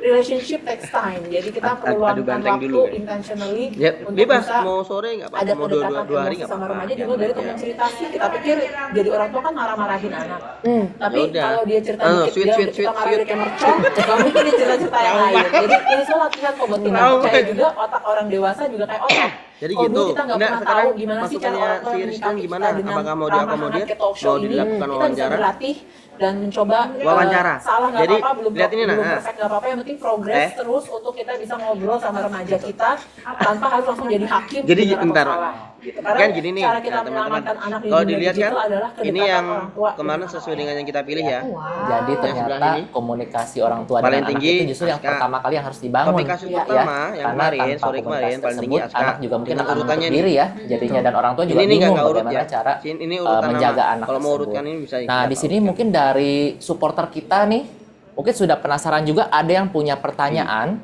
yang ingin ditanyakan ke Kak Anas atau ke Kak Asep ya? Kak Asep ya. Nah, di Oke, sini dari ini urutannya. Bapak Ibu supporter mungkin ada yang Sebelah ingin kiri, bertanya langsung, urutan bisa yang kita membuka pilih kamera kemarin. dan Bisa Sebelah raise kanan hand, dulu ya, ini bisa urutan yang tes raise hand, kemarin, kemudian topik bisa kasus. open mic, dan kalau bisa open cam, Nah, wah, dengan kalau senang dilihat hati kan, ya. ya, Nanti kita betul. bisa Oh, ini berinteraksi nomor secara 10. langsung.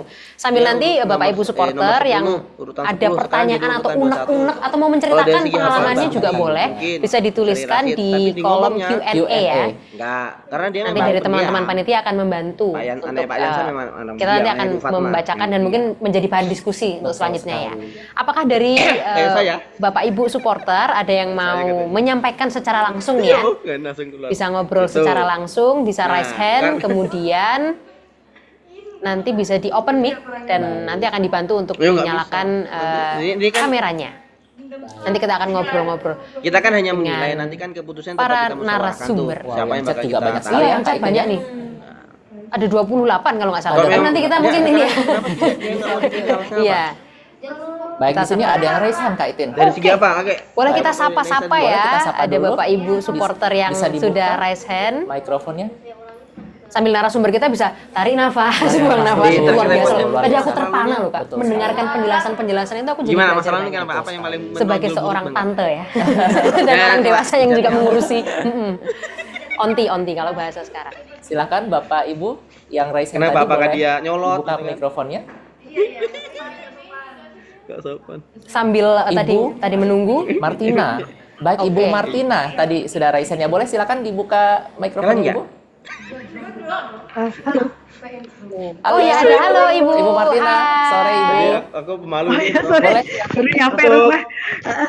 Tahu Wow, acara berarti ini tadi dari tetangga rumah. Sorry, masih kena peringatan banget. Tapi terima kasih Mama Alis informasinya. Ini di grup klaster kami. Jadi informatif banget dan makasih Tadi UNICEF kan Indonesia kalian sudah bubanya tuh bikin Sumbawa. acara yang mengedukasi juga ibu ya. Saya pikir saya satu orang anak, saya Rombo, pekerja. lupa dua anak makhluk saya ini 5 nih. tahun, Ya, usianya mana 5 tahun sekretaris kurang nih. 1 bulan. Ini sekretaris nih. Perempuan. Sehari-harinya dia di daycare karena saya harus kerja, even banyak kerja dari rumah, tapi situasi pekerjaan tidak memungkinkan saya mengasuh secara umum. Dia dari usia 2,5 tahun, baik kami di Sunter maupun udah pindah di sini, dia di daycare, tapi pagi dia sekolah. Pertanyaan saya adalah, tadi saya sempat ketik juga, poinnya adalah kenapa anak itu, saya mengamati sebenarnya ini pertanyaan udah lama banget, cuma baru ada momen ketemu siapa saya lupa ya, psikolog anak ya. Kak Anas ya. Kak Anas suka tontonan yang berulang. Itu satu. Oke, satu. Yang belakangan ini kayak lagu Unicorn Song sama Labrador. Saya tanya ke dia tadi malam terakhir, kenapa suka tanya itu? Nonton itu berulang hanya mami aja masih ingat jadi ceritanya. gimana? Iya, Untuk soalnya yang tadi bagus. untuk Terus wawancara kata apakah Mami ini diperlukan bagus, atau enggak? ada pesan Enggak, ada pesan sepakati dulu. bagusnya Perlu untuk enggak? hanya dengar. Enggak, Tapi alasannya perlu Pak, apa? Nah, polisi silakan ini Sakti. ngomongnya apa ya? Ya. Sakti. Itu versi jawabannya. Cuma Tar pas satu. pertanyaan, kenapa sih Kita harus diskusi. diulang-ulang gitu? Toh lagu itu juga dia udah hafal, tapi kenapa dia nyanyi lagi gitu loh? Itu satu Kak. Yang kedua, Selain itu, tadi saya ketik soal brand popcorn. enggak dengan data yang ada ini nih.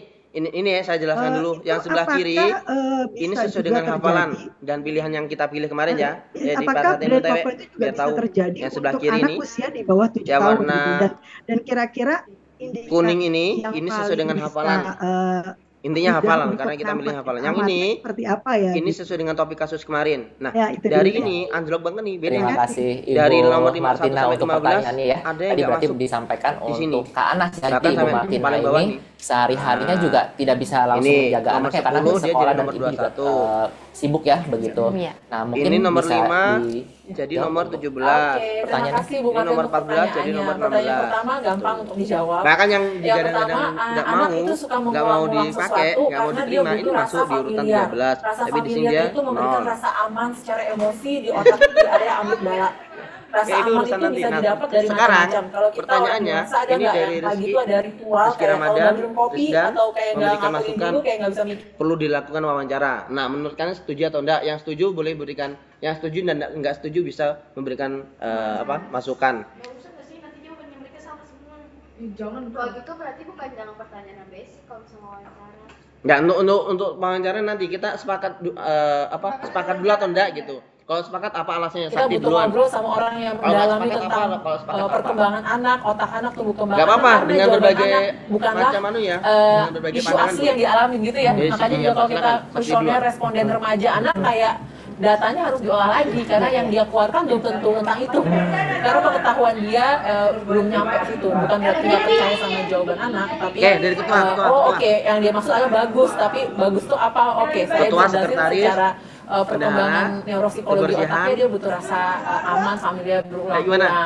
Nah, Menurut kita antum tinggal nih, bantu perlu nggak? untuk seimbangin bahwa yang familiar boleh tapi Menurut juga antum, butuh dengerin lain yang lagu lain atau diganti oke kalau kamu suka lagunya kamu yang nyanyi karena nyanyi itu juga latihan sensori kan gitu. Atau nanti kalau dia belum bisa nulis lagunya ditulis. Jadi kita bisa menggunakan apa yang dia suka menjadi aktivitas sensori lainnya dan dikit juga banget. variasikan lagu-lagu yang dia dengar. Mirip sama panduan untuk kesehatan fisik nutrisi anak kan butuh makanan beragam warna, beragam jenis. Demikian juga stimulasi anak juga jangan cuma satu doang. Karena otak manusia itu gampangnya kayak ngebajak sawah. Area yang kita akses ke situ terus, yang lainnya nanti jadi mati. Biasanya pruning gitu. Jadi kalau cuma itu doang dilakukan anaknya sukanya ini.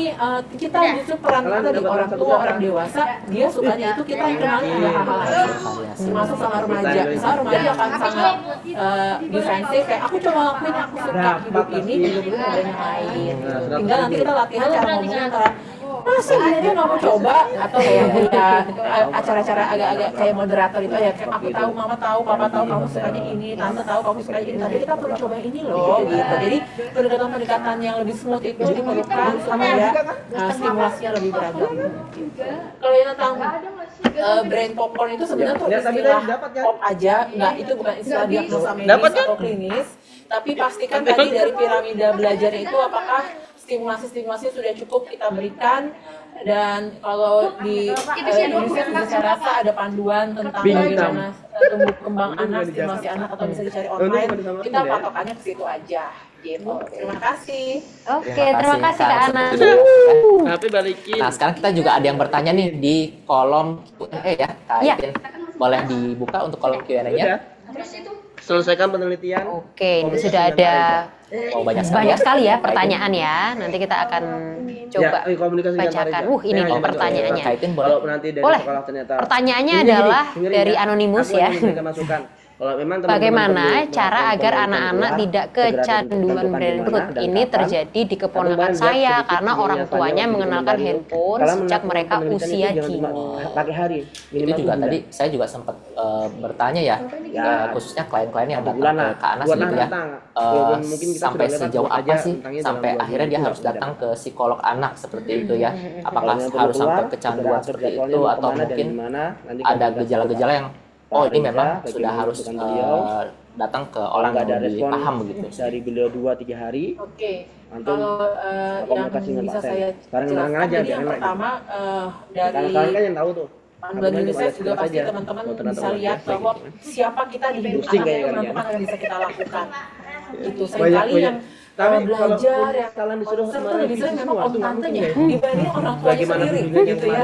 Jadi tapi kita kan mesti kulonun gitu ya, mesti ingat bahwa dalam konteks sistem keluarga kalau kita ini pemain pembantu ya, pemeran pembantu gitu ya, pemeran figuran om tantenya, kakek neneknya, kita harus balikin lagi ke orang tuanya bahwa ini ada studi terbaru loh tentang efek-efek kecanduan pada anak. Kita kasih alternatif yuk kegiatan ini ke anak gitu. Jadi usaha kita bukan langsung ke anaknya, usaha kita adalah mengedukasi orang tuanya. Lebih gampang edukasi anak atau orang dewasa coba. Gitu. Jadi atau ketika dia ada waktu main bersama kita kenalkan kayak kita hari ini mau mainnya yang ini mau masuk ke terowongan manja gitu, kita aktivitas di taman di lapangan. Jadi kita kasih pilihan alternatif yang lain, tapi sama orang tuanya sih butuh banyak mengedukasi atau ngobrol. Mungkin kalau kita langsung ngasih tahu salah benar balik lagi orang dewasa juga ngasih tahu langsung disalahin. Intinya kalian nggak tahu dengan data dari UNICEF tadi kalian terlambat banget bisa disampaikan teman-teman terbaiknya atau YouTube channel atau podcast yang bisa membantu untuk seringkali orang dewasa karena sistem pendidikan kita ada banyak fear-based, ketakutan, apalagi zaman-zaman kita dulu gitu ya. Mau nggak mau kita ke orang dewasa juga harus menceritakan resiko-resikonya kayak tadi. Mungkin sekarang baru lihatnya segera dibuat lebih sering diam atau maunya itu doang, tapi tadi bahwa ini di kedepannya anaknya jadi akan susah belajar, kesulitan konsentrasi kalau dia hanya pakai gadget. Oh enggak, kita coba cara lain untuk membantu perkembangan dia. Kalau itu belum menakutkan, cari lagi tadi. Ini ada resiko depresi dan kesehatan mental loh, gitu dia bisa loncat kalau apa namanya dia. Bayangin nanti ini jadi di zaman yang serba banyak informasi, kita itu lagi berperang atau bertaruh dengan siapa sih yang mau didengar anak. Kalau anak dari kecil dia hanya pakai gadget doang, nggak punya kedekatan sama kita, nanti pas kita bilang jangan ya anak kayak gitu, dia udah nggak percaya sama kita. Jadi apa namanya sesuai dengan semangat kemerdekaan, terbuka kembali apa namanya komunikasi dan apa namanya antusiasme anak untuk ngobrol sama kita dulu. Tapi edukasi orang tuanya. Jadi pertama disuruh orang tuanya ya harus memahami dulu resiko-resiko di dunia digital, kemudian komunikasi dengan anak itu ya. Itu yang justru lebih penting untuk mencegah anak ini supaya tidak kecanduan. Ya, dan kalau udah kecanduan tadi aktivitas fisiknya perlu dilakukan. Sebenarnya saya berbagi dengan psikiater gitu ya. Jadi alasannya enggak kenapa kira-kira kayak kita kalau lagi sakit demam atau diare, ada kan diare atau demam yang kita bisa deh rawat sendiri di rumah atau muntah-muntah. Tapi kalau ini intensitas, frekuensi, durasi muntah-muntah, diarenya, demamnya udah nggak turun-turun, kita butuh pergi ke UGD atau puskesmas. Sama isu kesehatan mental, perilaku juga gitu. Kita coba penanganan sendiri, nggak mempan, malah perburukan, ya saatnya kita pergi ke profesional. Bahkan sampai yang psikolog itu kan tidak memberikan obat, kami memberikan kayak saran perilaku atau alternatif aktivitas. Tapi kalau dirasanya ini anaknya udah yang sampai sakau banget, bahkan kalau Bapak Ibu pernah lihat di berita, ada anak tuh yang tangannya gitu terus, padahal nggak ada gadgetnya. Nah itu udah butuh ke psikiater, gitu. Jadi kadang kita di Indonesia masih ada stigma atau tabu tentang kesehatan mental, tapi percayalah mereka orang-orang yang belajar 12 tahun untuk memahami otak. Kalau kita udah ngerasa nggak bisa, mari kita cari bantuan profesional karena buat anak dan remaja lebih cepat ditangani, lebih cepat terjadi perubahan. Jadi kita nggak mau nunggu sampai parah banget untuk kita segera mencari. Dan kalau di daerah teman-teman, kalau saya dari bidang psikologi sendiri, sangat bersyukur di zaman sekarang itu psikolog sudah tersebar lebih banyak ke seluruh jaringan Indonesia. Teman-teman bisa googling di Ikatan Psikolog Klinis Indonesia, masukin daerah kota Bapak Ibu teman-teman, nanti cari psikolog yang ada di tempat teman-teman ataupun juga bisa konsultasi online. Jadi bantuan sudah banyak, jadi bukan alasan lagi buat kita menggunakan cara kekerasan demi membantu anak. Tapi siap. Alasannya apa? Iya, jadi sebenarnya tadi ya balik lagi ke kedekatan orang tua juga gitu kan ya. Sebenarnya balik lagi ke komunikasi antara anak dan orang tua. kadang apa yang kita bayangkan, anak-anak kita bayangkan tuh nggak sama gitu ya. Tadi kata Kak Ana, sebenarnya apa yang mereka rasakan itu harus dieksplorasi gitu ya, harus diobservasi juga. Nah, ada salah satu juga yang pernah kita lakukan juga gitu ya di UNICEF, di lapangan juga. 4 ya sih? Kita komunikasi juga nih sama orang tua gitu, bahwa sebenarnya orang tua sendiri tuh nggak tahu kadang-kadang gimana ya saya nih sebenarnya kapan saya ngasih gadget ke anak gitu ya, kapan saya nggak boleh ngasih anak gadget gitu. Itu juga menjadi salah satu upaya gitu ya, supaya orang tua juga terus belajar gitu ya. Jadi ada istilahnya menjadi orang tua itu nggak ada sekolahnya, tapi itu adalah pembelajaran sepanjang masa gitu ya. Dan ada yang namanya miss moment nih gitu ya, ketika kita tahu anak kita sedang proses tumbuh kembang gitu ya, proses belajar. Ini kadang-kadang kita juga kayak nggak ada pernah di situ gitu ketika anak-anak ini tumbuh kembang gitu. Tadi misalnya kayak ibu yang memang bekerja gitu ya, kadang-kadang banyak kok ibu-ibu yang memang konsultasi juga gitu ya, kayak bercerita juga sama kita gimana ya gitu, kita kayaknya sibuk banget kerja, sibuk banget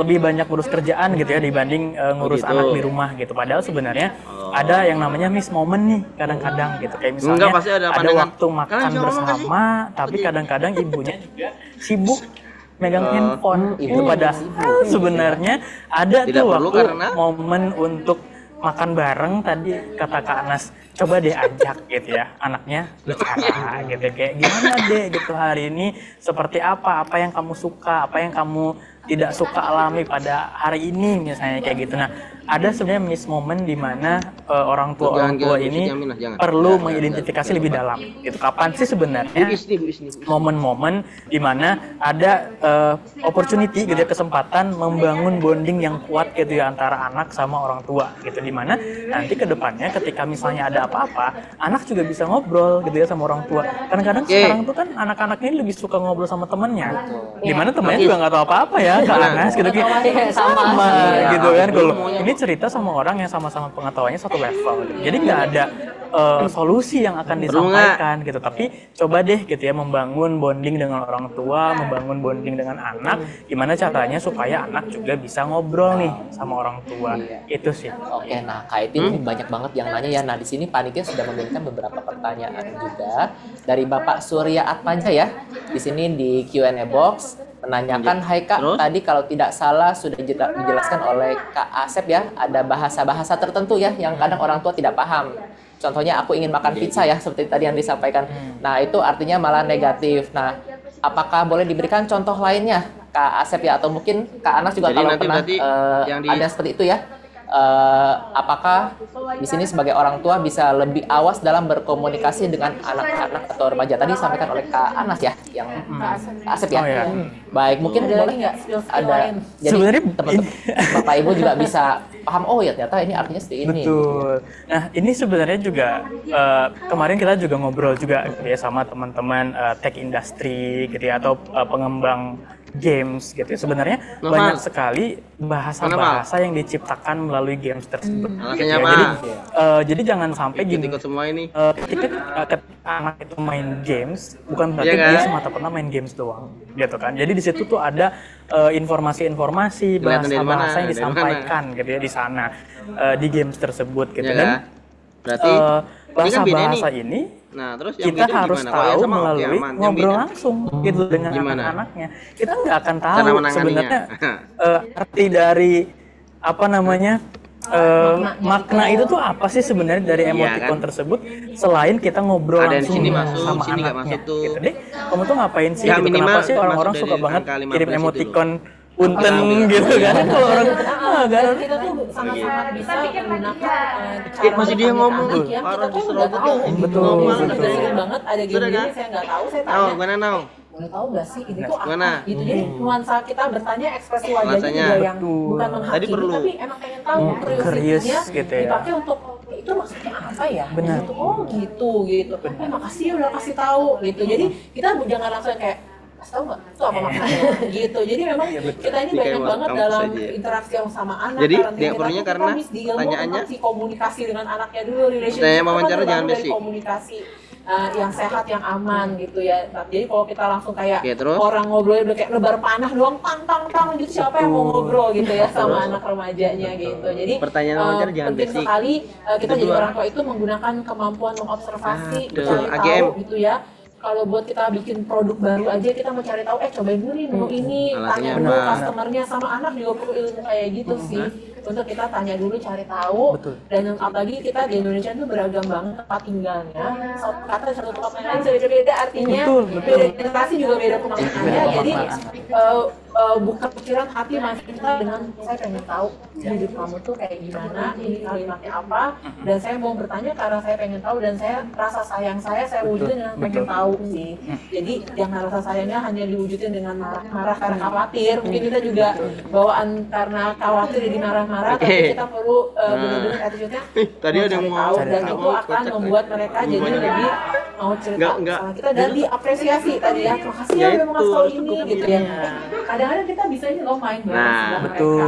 Memang. Mau lihat tuh kayak apa mainnya gitu. Dan ini memang nggak terjadi memang kalau relationship mau dibangun dibuat pun bulan-bulan bertahun-tahun. Dan kalau dimanapun usia anak saat ini ketika bapak ibu baru nyadar sekarang, ternyata saya harus bangun relationship yang tidak seperti pengasuhan saya saya main banget dimana langsung nurut. Anak sekarang nggak bisa dimanapun berapapun usia anak bapak ibu saat ini kita masih bisa keseriusan dia untuk ikut jangan kecil hati karena setiap masa itu kita bisa berubah, dan bersyukur sekali Tuhan kasih kita random bisa berubah, menurut kalian perlu ditanyakan untuk berubah di usia jika memang perlu dilakukan. Dan kita saat kita mau berusaha mencari tahu ilmunya, bahkan mungkin kita yang juga butuh konseling untuk memperbaiki revisi pengasuhan kita, tapi ada perubahan di anaknya. Kalian dua. Mungkin sesekali tunjukkan ketertarikan kita kepada dunia anak. Ya sebenarnya kita juga tertarik loh belajar dari anak-anak. Nggak cuma anak-anak yang harus belajar dari orang tua gitu kan, kita juga harus belajar nih dari anak-anak. Sebenarnya apa sih yang dilakukan anak-anak di sana? Kadang pertanyaannya ya makna emot buah aja itu bisa banyak banget artinya gitu ya. Itu juga mungkin bisa masuk ke ranah sexting gitu kan. Kayak misalnya ada buah, ada cipratan air misalnya, itu tidak serta-merta artinya ya buah gitu, tapi ada sesuatu yang memang makna-makna yang memang bisa diartikan lain gitu oleh anak-anak itu, karena mereka punya kode-kode sendiri nih gitu ya, bahasa-bahasa mereka juga di sana. Nah ini ada saat dimana orang tua menunjukkan ketertarikannya untuk ayo turun gitu ya, terjun ke dunia anak-anak. Sebenarnya apa sih yang mereka lakukan di sana? Jangan karena kalian saya ngajakin kalian terus kalian langsung iya aja ya. Karena itu anak jadi merasa kayak diserang. Tapi kita kayak itu jadi sehari-hari, bahkan kita harus bikin kayak menu obrolan minggu ini apa ya, mengobrol pakai ada bahwa bahasa-bahasa di bukan hanya hafalan tapi yang bisa gitu. Kalau ngomong semua bisa ngomong, tapi ngomong dalam artian yang bisa menyuarakan pendapat secara spontanitas. Itu kalau pakai teks itu kamu ngapain keluar, tapi itu udah jauh sebelum kita obrolin. Karena saya lihat kemarin dari 3 ruangan itu yang tadi hampir semuanya pakai, banget sama kecuali yang kayak kita perlu banget nunjukin ketertarikan pada anak, walaupun yang dia suka itu nggak penting atau receh banget buat kita. Contohnya nih anak-anak itu salah satu tujuan tuh 8-12 tahun kenapa ini kok sampai ada yang skornya segini nih, ada nggak yang di rumahnya anaknya suka stiker atau bikin charm yang zaman sekarang. Nah kalau kita nggak ngerti kenapa sih kalau beli 14.000 cuma doang gitu kan, ini tuh mau beli lagi. Lihat ya tiap kali kita ekspresi mukanya kayak gitu terus, anaknya merasa apa? Mungkin tapi jangan-jangan di zaman pertama mungkin karena dia iklimnya nggak pernah dekat dengan perempuan, jadinya dia malu, nggak bisa merespon. Itu wajar gitu, nggak ada masalah. Tapi kita lihat lagi, mungkin membandingkan lagi dengan bagaimana segi hafalannya. Mungkin kalau dari 21 ini yang mungkin anggaplah banyak suaranya ya, orang-orangnya mungkin kalian itu nggak judgement gitu ya, enggak ya? Mungkin masih banyak. Kita aja nggak suka dinyinyirin. Karena dia memang public speaking, ngomongnya di dia kencang. Tapi kalau dari hafalan mungkin pertanyaan masih banyak ya. Nah di sini ada dua mungkin bisa dibantu. Dua kelebihan yang berbeda. Oke, ada tapi Ibu Heti yang mungkin berkenan untuk open cam, Ibu. Lebih kepada bisa menanyakan secara langsung kali ya kan, biar ada interaksi gitu dari supporter UNICEF. Boleh mungkin Ibu Heti berkenan bisa menyalakan kameranya dan open mic, nanti akan dibantu untuk menanyakan, karena pertanyaannya menarik dan kayaknya relate ke seluruh orang tua kayaknya kalau yang ini yang nanti akan ditanyakan ya sama Boleh, Ibu silakan Heti. Ibu Heti. Boleh, silakan. Mikrofonnya dibuka dan open cam juga. Sambil kita menunggu ya Kak ya. Jadi memang salah satu tantangan orang tua zaman now adalah tahu permainan-permainan apa yang lagi hype, yang lagi dimainin sama anak-anak gitu ya. Karena kalau kita tahu permainannya apa, kita bisa memahami juga resiko-resikonya. Jadi memang dia nggak aktif dan Jadi di sini yang ada ditanyakan gitu ya. oleh Ibu Heti, gitu. anak-anak ini sering main Roblox ya. Dan apa yang bisa dilakukan supaya tidak main game itu lagi, begitu ya? Iya. Bagaimana Ibu Heti, ingin dibuka open cam Ibu atau dibuka mikrofonnya Ibu? Halo Ibu Heti, Halo, Ibu. apakah sudah hubung bersama dengan kita? Baik, mungkin Ya, halo, benar. yang tidak memungkinkan mungkin ya. Ya itu makanya Halo. tidak Oke. semua orang yang pintar itu bisa ngomong. Halo Ibu Sore, Heti. Ibu Bisa Heti. menyampaikan argumentasi Halo, karena dia tertahan di otak. apakah suara kami terdengar Bu? Dan nggak semua orang yang merasa nggak bisa menghafal, Ya, tapi halo. dia Kan bisa ngomong. menarik ya, Itu tadi ada kan. Dan dia bisa permainan-permainan menyuarakan Banyak yang banget sekali Oke, tips ya. itu ada. Halo. Masing-masing ya. Halo Bu. Intinya sekarang Iya. Ya, silahkan Ibu, ada pertanyaan untuk Kak Anas dan juga Kak Asep, silahkan. Iya, ini memang saya rasa sih ini masalah yang saya sebagai seorang ibu lah ya, anak saya. Mungkin saya rasa masalah pada Kenapa tadi ibu-ibu pada nggak umumnya sekarang ya banyak ya. Biar Tentang tahu kan. masalah Roblox Apalagi itu. mohon maaf, ini bagaimana? Apalagi apa ya, anak laki-laki kan. Termasuk anak saya umurnya sekarang 12 tahun. Sama ini. Dan dia Pokoknya kelas pakai kacamata 7 tuh sekarang. Pakai dia pakai Jadi kacamatanya ada. kalau di rumah itu sebenarnya saya sudah buat peraturan. Istilahnya kan kami sudah buat satu hal apa ya, diskusi bersama sama anak Aman ya. tentang masalah ini. penggunaan Kenang-kenangan gadget tuh seperti uangnya. itu. Jadi dari dia pun supaya istilahnya saya dan suami juga membuat satu peraturan kalau penggunaan gadget berapa lama seperti itu.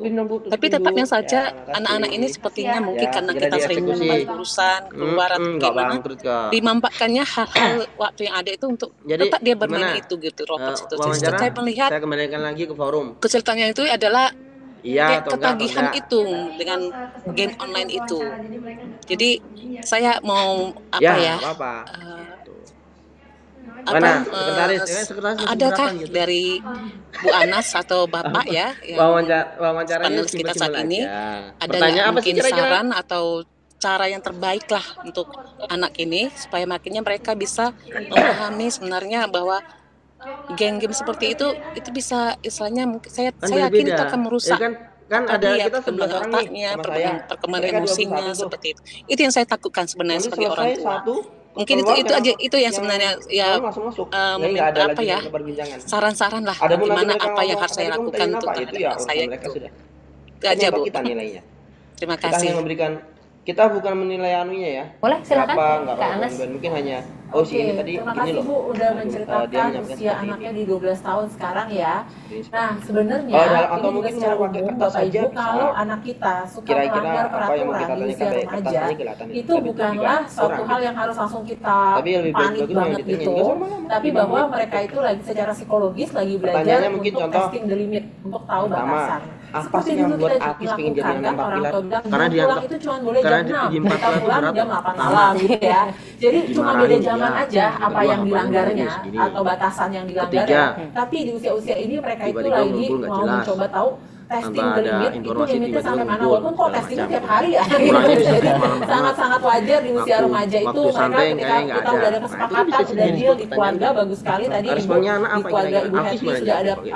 aturan bersama. Apa yang membuat Alkis pengen jadi anak 4 kita pilar? pakai gadgetnya boleh berapa lama atau di mana aja di rumah itu harus diatur kayak Dengan tadi misalnya di 4 pilar laptop tuh itu tidak di capek. kamar Sama yang gitu kedua, ya kita ada ruang umum bersama yang kita kedua bisa hafalannya mengakses banyak. internet Apalagi bersama. Alkis juga ikut HP aktif juga tuh. nanti ditaruh pulang Mengamalkan dua sebelum hukum yang tidur berbeda. ditaruh di tempat mangan itu harus Hukum negara dan diatur hukum gitu ya. agama Islam. Apa namanya dan mungkin kita yang sama-sama perlu mengedukasi karena kan Bingung kan? digital ini baru ya dan perkembangannya baru belakangan jadi kita nggak kepikiran hal-hal kayak gitu Ya, bisa iya diatur makanya di gimana dalam sekarang? sistem Jawaban keluarga antum kira-kira kalau ditanya ataupun seperti itu sekolah. apa jawabannya? Nah jadi nggak apa-apa Bu Yang membuat kalau antum pengen anaknya di 4 suka pilar apa? testing Tim the inti loh limit ya. itu bahwa dia Karena ini bertumbuh sebagai 10 remaja orang yang sesuai tim usianya. terbaik dari Nah seluruh tinggal yang angkatan kedua kalian. Bukan cuma bagaimana angkatan, melarang penggunaan sekolah gadget. ini. Mungkin bukan Karena memang timnya melarang. 10 orang. Kita itu perlu pelan-pelan diplomasinya sama Terbaik anak. gitu. Bisa dari Kalau mewakili suka kan sangat luar bersyukur biasa. Roblox ini lumayan jadi Ya, bahasa Tewe. di beragam negara Ya. gitu kan. Gini, Jadi kita Alvis bisa jawab munculin dulu dari gimana? video Apa reels di membuat Alvis pengen Instagram banget tentang diterima di bagaimana 4 pilar? efek Roblox. Seandainya tidak Alvis ada ini posisi belum beritanya. tahu 4 pilar itu Terus apa. tanya sama dia, menurut kamu ini Random aja gimana? siapa? Ah itu negara lain bukan di aku mah bisa kok menjaga diri gitu kan. Selain anak itu? remaja. Jadi saya Oh, senang iya. sama remaja itu kita filosofinya kayak netesin air ke batu. Jadi kita nggak pernah langsung dobrak dia kan, kamu nggak boleh langsung diambil.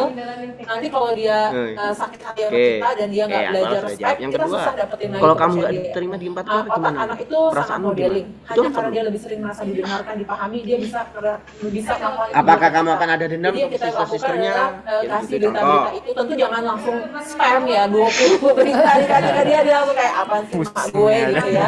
Tapi kayak ada waktu ini di share nanti pas lagi ngobrol di media makan Apa? atau lagi Tanyanya gimana, ngobrol Tewe? diobrolin itu gimana Tewe, ya? tanyain saya deh. Robot ini tuh kasih tahu concernnya. Tewe, tanyain saya ya. Mah, Saya tuh jadi takut orangnya, kamu Tewe. pakai ini tuh karena ini. Loh. Gimana menurut kamu? Gitu. Jadi jangan cuma itu tuh nggak boleh kayak gitu, Bong. Jadi kita juga tahu perspektifnya anak gitu karena Gimana jadi? semua hal dalam hidup kita apalagi tentang teknologi dia kan pedang bermata dua. Kita bisa bertemu karena teknologi juga loh Bapak Ibu gitu. Jadi obrolan-obrolan itu diskusi dari contoh Ya, terbanyak tadi nggak mau diobrolin sih. ke anak atau Cuma kan kebijakan di alasannya negara-negara yang hanya lain segelintir, itu jadi hanya bahan alasan untuk gitu-gitu obrolin doang. terus juga Kayak cari sama alasannya. apa Kan namanya nggak ada kita alasannya kemungkinan basic. teman-temannya juga ada Nggak di ada alasan yang Roblox benar-benar gitu. bisa Jadi apakah kalau membuat gitu undang aja orang tuh teman-teman lebih komen di greget. rumah tapi Iya. kita nggak Roblox. Jadi solusi-solusi itu juga perlu ada. Gimana, Bu Ingat Ketua, ketika gimana, Bu kita Ketua? melarang anak kita harus tahu alternatifnya apa. betul. Jangan cuma melarang doang gitu ya.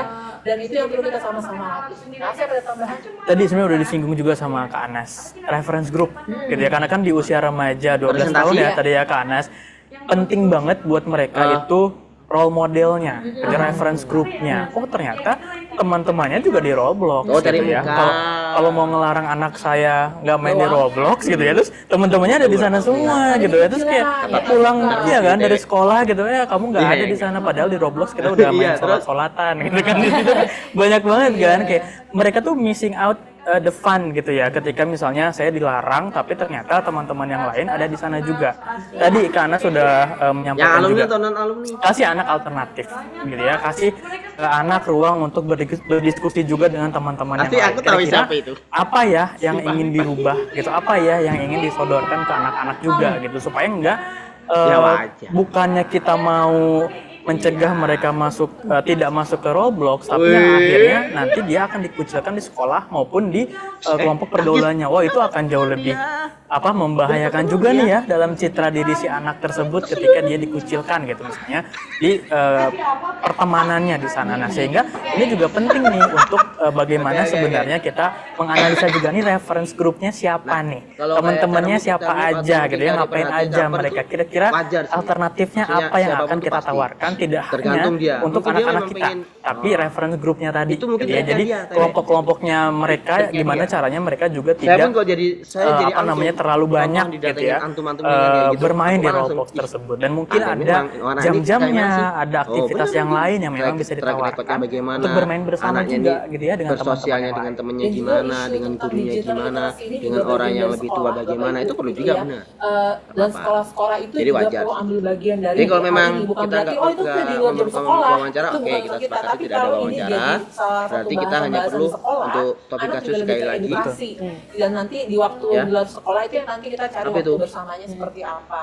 Jadi Gitu. apa? Jadi butuh usaha Jadi semua apa pihak sih? sih untuk melihat ini seperti apa. Sekiranya anak masih main Roblox ya kasih tahu Nggak concern ada kita, solusi. terus kita bisa Atau mau sebelahnya pakai tes, main bareng sama dia ngerjain atau soal. liatin, terus kasih tahu juga yang kita nggak mau tuh misalnya ngerjain soal. penggunaan kata-kata yang kekerasan, Kan pornografi, kita kan lebih basicnya atau apa? sharing deh hari ini Robloxnya tentang apa. Apaan? Kalau Itu sebenarnya tentu secara otak. ideal di negara-negara yang sudah Itu konsep yang Roblox mainnya itu udah otak. di ban gitu. Bukan Tapi pakai kalau di peran sini otak. masih ada, Bukan berarti kayak kita power yang yang sebagai orang tua powernya ke otak kerjanya tidak. memang capek gitu ya Powernya ke untuk otak. melihat anak-anak ini bertumbuh kembang. Kerja ekstra ya berarti ya sebagai orang tua. Satu kata kunci yang aku dapatkan tadi adalah kaitannya dengan kolaborasi ya, bahwa konsep parenting ini mau di dunia digital apalagi gitu ya, memang perlu adanya kolaborasi gitu ya Kak ya. Wow, insight yang sangat menarik, tepuk tangan dulu untuk narasumber kita luar biasa. Kita lanjut terus kayaknya nggak akan selesai ya. Aku ternganga-nganga loh mendengarkan jawabannya, aku jadi belajar lagi. Wah, luar biasa. Kak, karena tadi kita sudah mendengarkan penjelasan gitu ya dari Kak Anas, thank you Kak Anas dan Asep, tapi di sini dulu ya, kita mau main-main sama Bapak Ibu supporter UNICEF.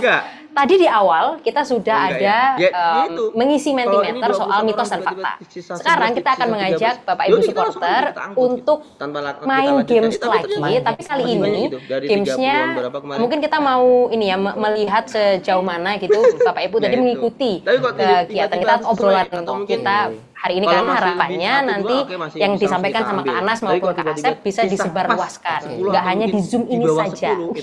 Kak Radius di sana sudah ada apa itu? Nah, di sini sudah tersedia di layar Bapak Ibu semua QR code untuk join ke gamesnya ya. Jadi di sini kita gamesnya santai aja ya, Kak Itin. Nanti akan ada seperti pernyataan situ. Nanti Bapak Ibu bisa mengetik komentar atau mungkin tanggapan seperti itu ya. Nanti akan muncul di layar Bapak Ibu. Bisa di scan untuk QR code-nya atau bisa masuk web saja dan masukkan kode dari gamesnya. Boleh silakan Bapak Ibu. Kak Anas sama Kak Asep mau ikut main? Nggak denger ya. Oh juga denger, tapi nggak bawa HP. Nggak bawa HP ya. Nanti bolehlah di cenayang gitu kali ya jawabannya apa gitu. Jadi nanti akan muncul pertanyaan gitu ya. Silahkan bisa di scan atau dituliskan nomornya. Oke, kita akan mulai di pertanyaan pertama. Salah satu tanda anak mengalami tekanan akibat dunia digital adalah salah satu ya. Sini Bapak Ibu bisa dituliskan salah satu tanda, mungkin dari tadi sudah dibahas panjang lebar banyak gejala-gejalanya. Nah, di sini bisa dituliskan di saya di Mentimeternya apa sih tandanya? Ada tuh Kak, gampang marah, meledak-ledak. Kita bunuh aja, cyberbully, mengurung diri, terus apalagi susah tidur ya. Jadi wah mantap ya, benar. Lengkap ya. Wow. Oh, menarik. Ada lagi susah konsentrasi, mudah marah ya. Susah tidur yang paling banyak dijawab, betul. Wow, masih banyak Ibu supporter yang juga menuliskan di pertanyaan pertama. Kita boleh lanjut kali ya Kak ya di pertanyaan kedua. Oke, boleh. Susah tidur itu adalah ujung gunung es dari banyak isu-isu yang lain. Jadi tugas kita sebagai orang tua, orang dewasa sekitar anak, jadilah detektif. Oke, tidak bisa tidur. Tapi kita ini tentang apa? Berapa kasus dari 21 itu orang kita jadikan jadi 4 tim gitu. Atau 2 tim. Apa aja yang terganggu. Jadi itu kita emang penting banget untuk tadi selain mengobservasi anak, keponya diarahin. Kalau 2 tim berarti kan 10 sama 11. Dan itu akan menjadi pintu kita untuk mengetahui isu-isu yang lain. Kalau 4 berarti ada yang 5, ada yang 6. Wow, terima kasih Kak Anas. Lanjut ke pertanyaan yang kedua. Pertanyaan kedua, salah satu resiko utama dari paparan internet tanpa pengawasan. Ya, jadi resikonya apa aja tadi sudah dijelaskan ya oleh Kak Asep salah satunya. Boleh silakan Bapak Ibu bisa langsung di resikonya apa nih dari internet tanpa pengawasan? 6 tim tadi dengan ada yang 3, ada yang 4 itu ya. Ternyata dia itu diam aja, kurang tidak ramai pantas juga. Langsung cenayang ya kan ya, bisa langsung ada jawabannya. Konten, kontak, mental. Debatnya itu bukan debat pada umumnya orang-orang debat ya. Maksud saya itu saya berbuli. Gimana nih Kak Asep menanggapi ada jawaban dari Bapak Ibu supporter UNICEF terkait resiko? Iya, berarti dengerin banget ya. Tadi kan ada 4 cek gitu ya, betul dulu. Ini saya kontra ya, saya kontra terhadap sama satu lagi pendidikan yang tidak bagus. Kondang, iya itu sebenarnya besarannya saja, gitu ya, besarannya yang memang ditransformasikan menjadi tadi ya cyberbullying, ada pornografi, di situ ada apa kesehatan mental juga mungkin ya, nanti juga menjadi resiko-resiko juga di sana. Terus di sana juga ada bullying juga. Bullying itu ternyata tidak hanya di online ya, jadi mereka juga bisa bertransformasi ke dunia nyata gitu, ketika misalnya mereka tidak bisa main game sesuai dengan levelnya, di dunia nyata pun akan dikucilkan. Itu kan berasal dari online dulu, maupun sebaliknya. Jadi ketika misalnya mereka ketemu offline, udah gitu bullyingnya tuh langsung dilakukan di dunia online. Jadi berseberangan lah di sana. Jadi sama pentingnya juga sih sebenarnya. Sehingga anggaran yang dianggarkan oleh pemerintah dari Undang-Undang Dasar pasal 34 ayat 31 ayat konteks sosial yang saya alami ketika saya memberikan pelatihan yang 20% itu masih kurang. Sekolah, Nah, itu gimana kira-kira menanggapi statement itu? Langsung aja, jadi nggak perlu pakai membuli gitu maksud saya. Jadi pastikan dulu mereka tuh tahu ini bercanda itu apa. Oh bercanda, tapi kalau ketawa-ketawa tapi ada yang tersakiti itu bukan bercanda. Atau saudara, dan kita sebagai orang dewasa juga harus refleksi. Apakah selama ini kita juga bercanda ke anak yang bikin dia malah nangis? Kan banyak tuh video-video orang dewasa bercanda ke anak yang seperti itu. Saya juga debat kalau debat yang kita sudah tidak memberikan itu ya pakai waktu itu saya enggak. Bagaimana nanti dia tahu bahwa kita hanya diskusi biasa aja. Bercanda yang sampai nangis atau temannya tapi saling menanggapi. Bullying. Dan bahwa bullying itu adalah perasaan orang yang ngalamin ya. Kan dia tuh tidak, aku nggak masuk, aku bercanda. Dicek, kamu merasanya apa? Aku merasa nggak dianggap sebagai manusia, aku merasa tersakiti.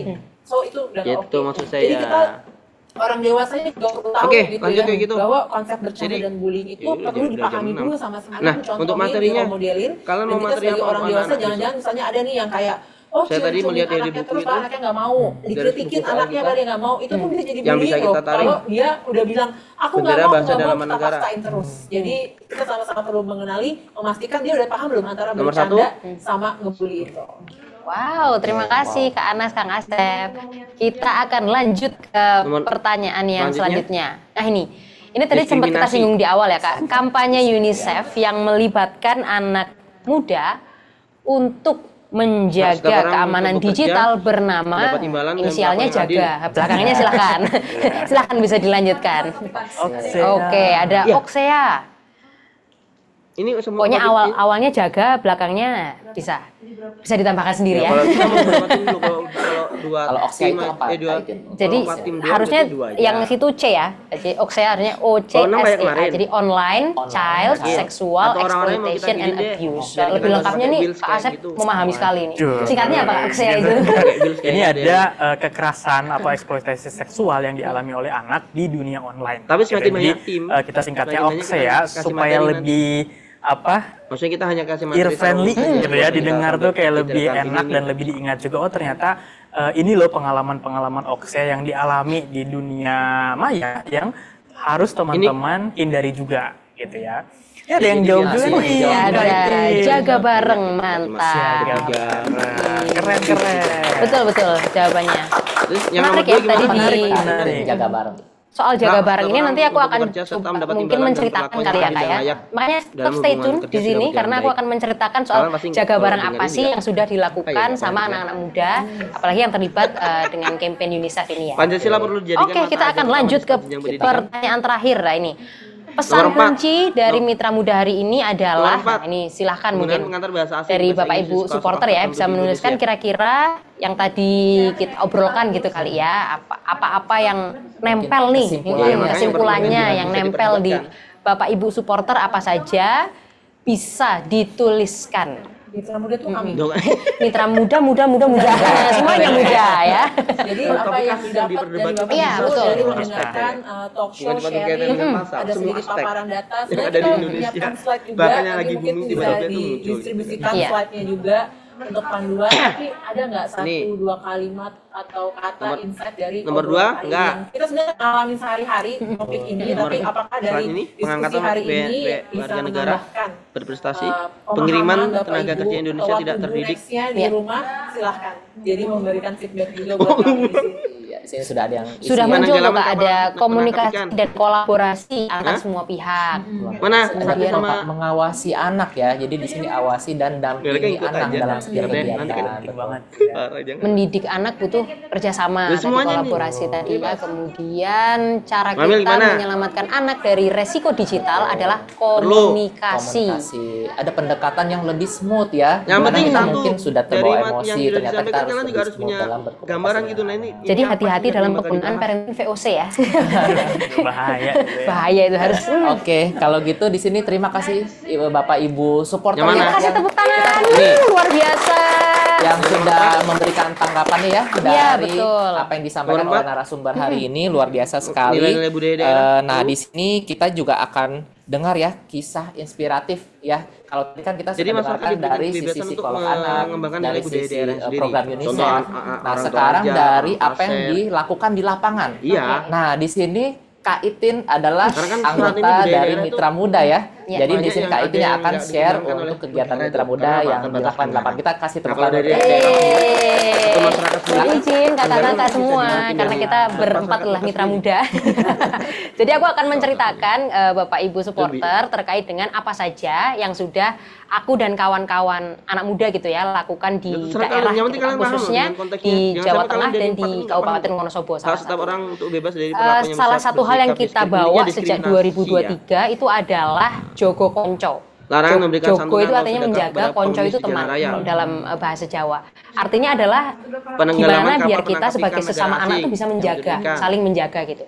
Jogo Konco ini bentuknya adalah website. Nah, website ini bisa diakses oleh tadinya hanya teman-teman di Jawa Tengah, tapi kemudian kita bertransformasi ini gimana caranya biar bisa diakses sama seluruh anak di Indonesia. Jadi sekarang website Jogo Konco itu bisa diakses oleh seluruh teman-teman di Indonesia. Isinya adalah teman-teman bisa satu menceritakan apa yang sedang dirasakan, mungkin kayak semacam curhat bisa di sana. Kemudian teman-teman juga bisa melaporkan kalau ada terjadi kekerasan atau mendengarkan ada kekerasan atau melihat gitu, teman-teman bisa menuliskan di sana. Dan kami juga ada istilahnya kayak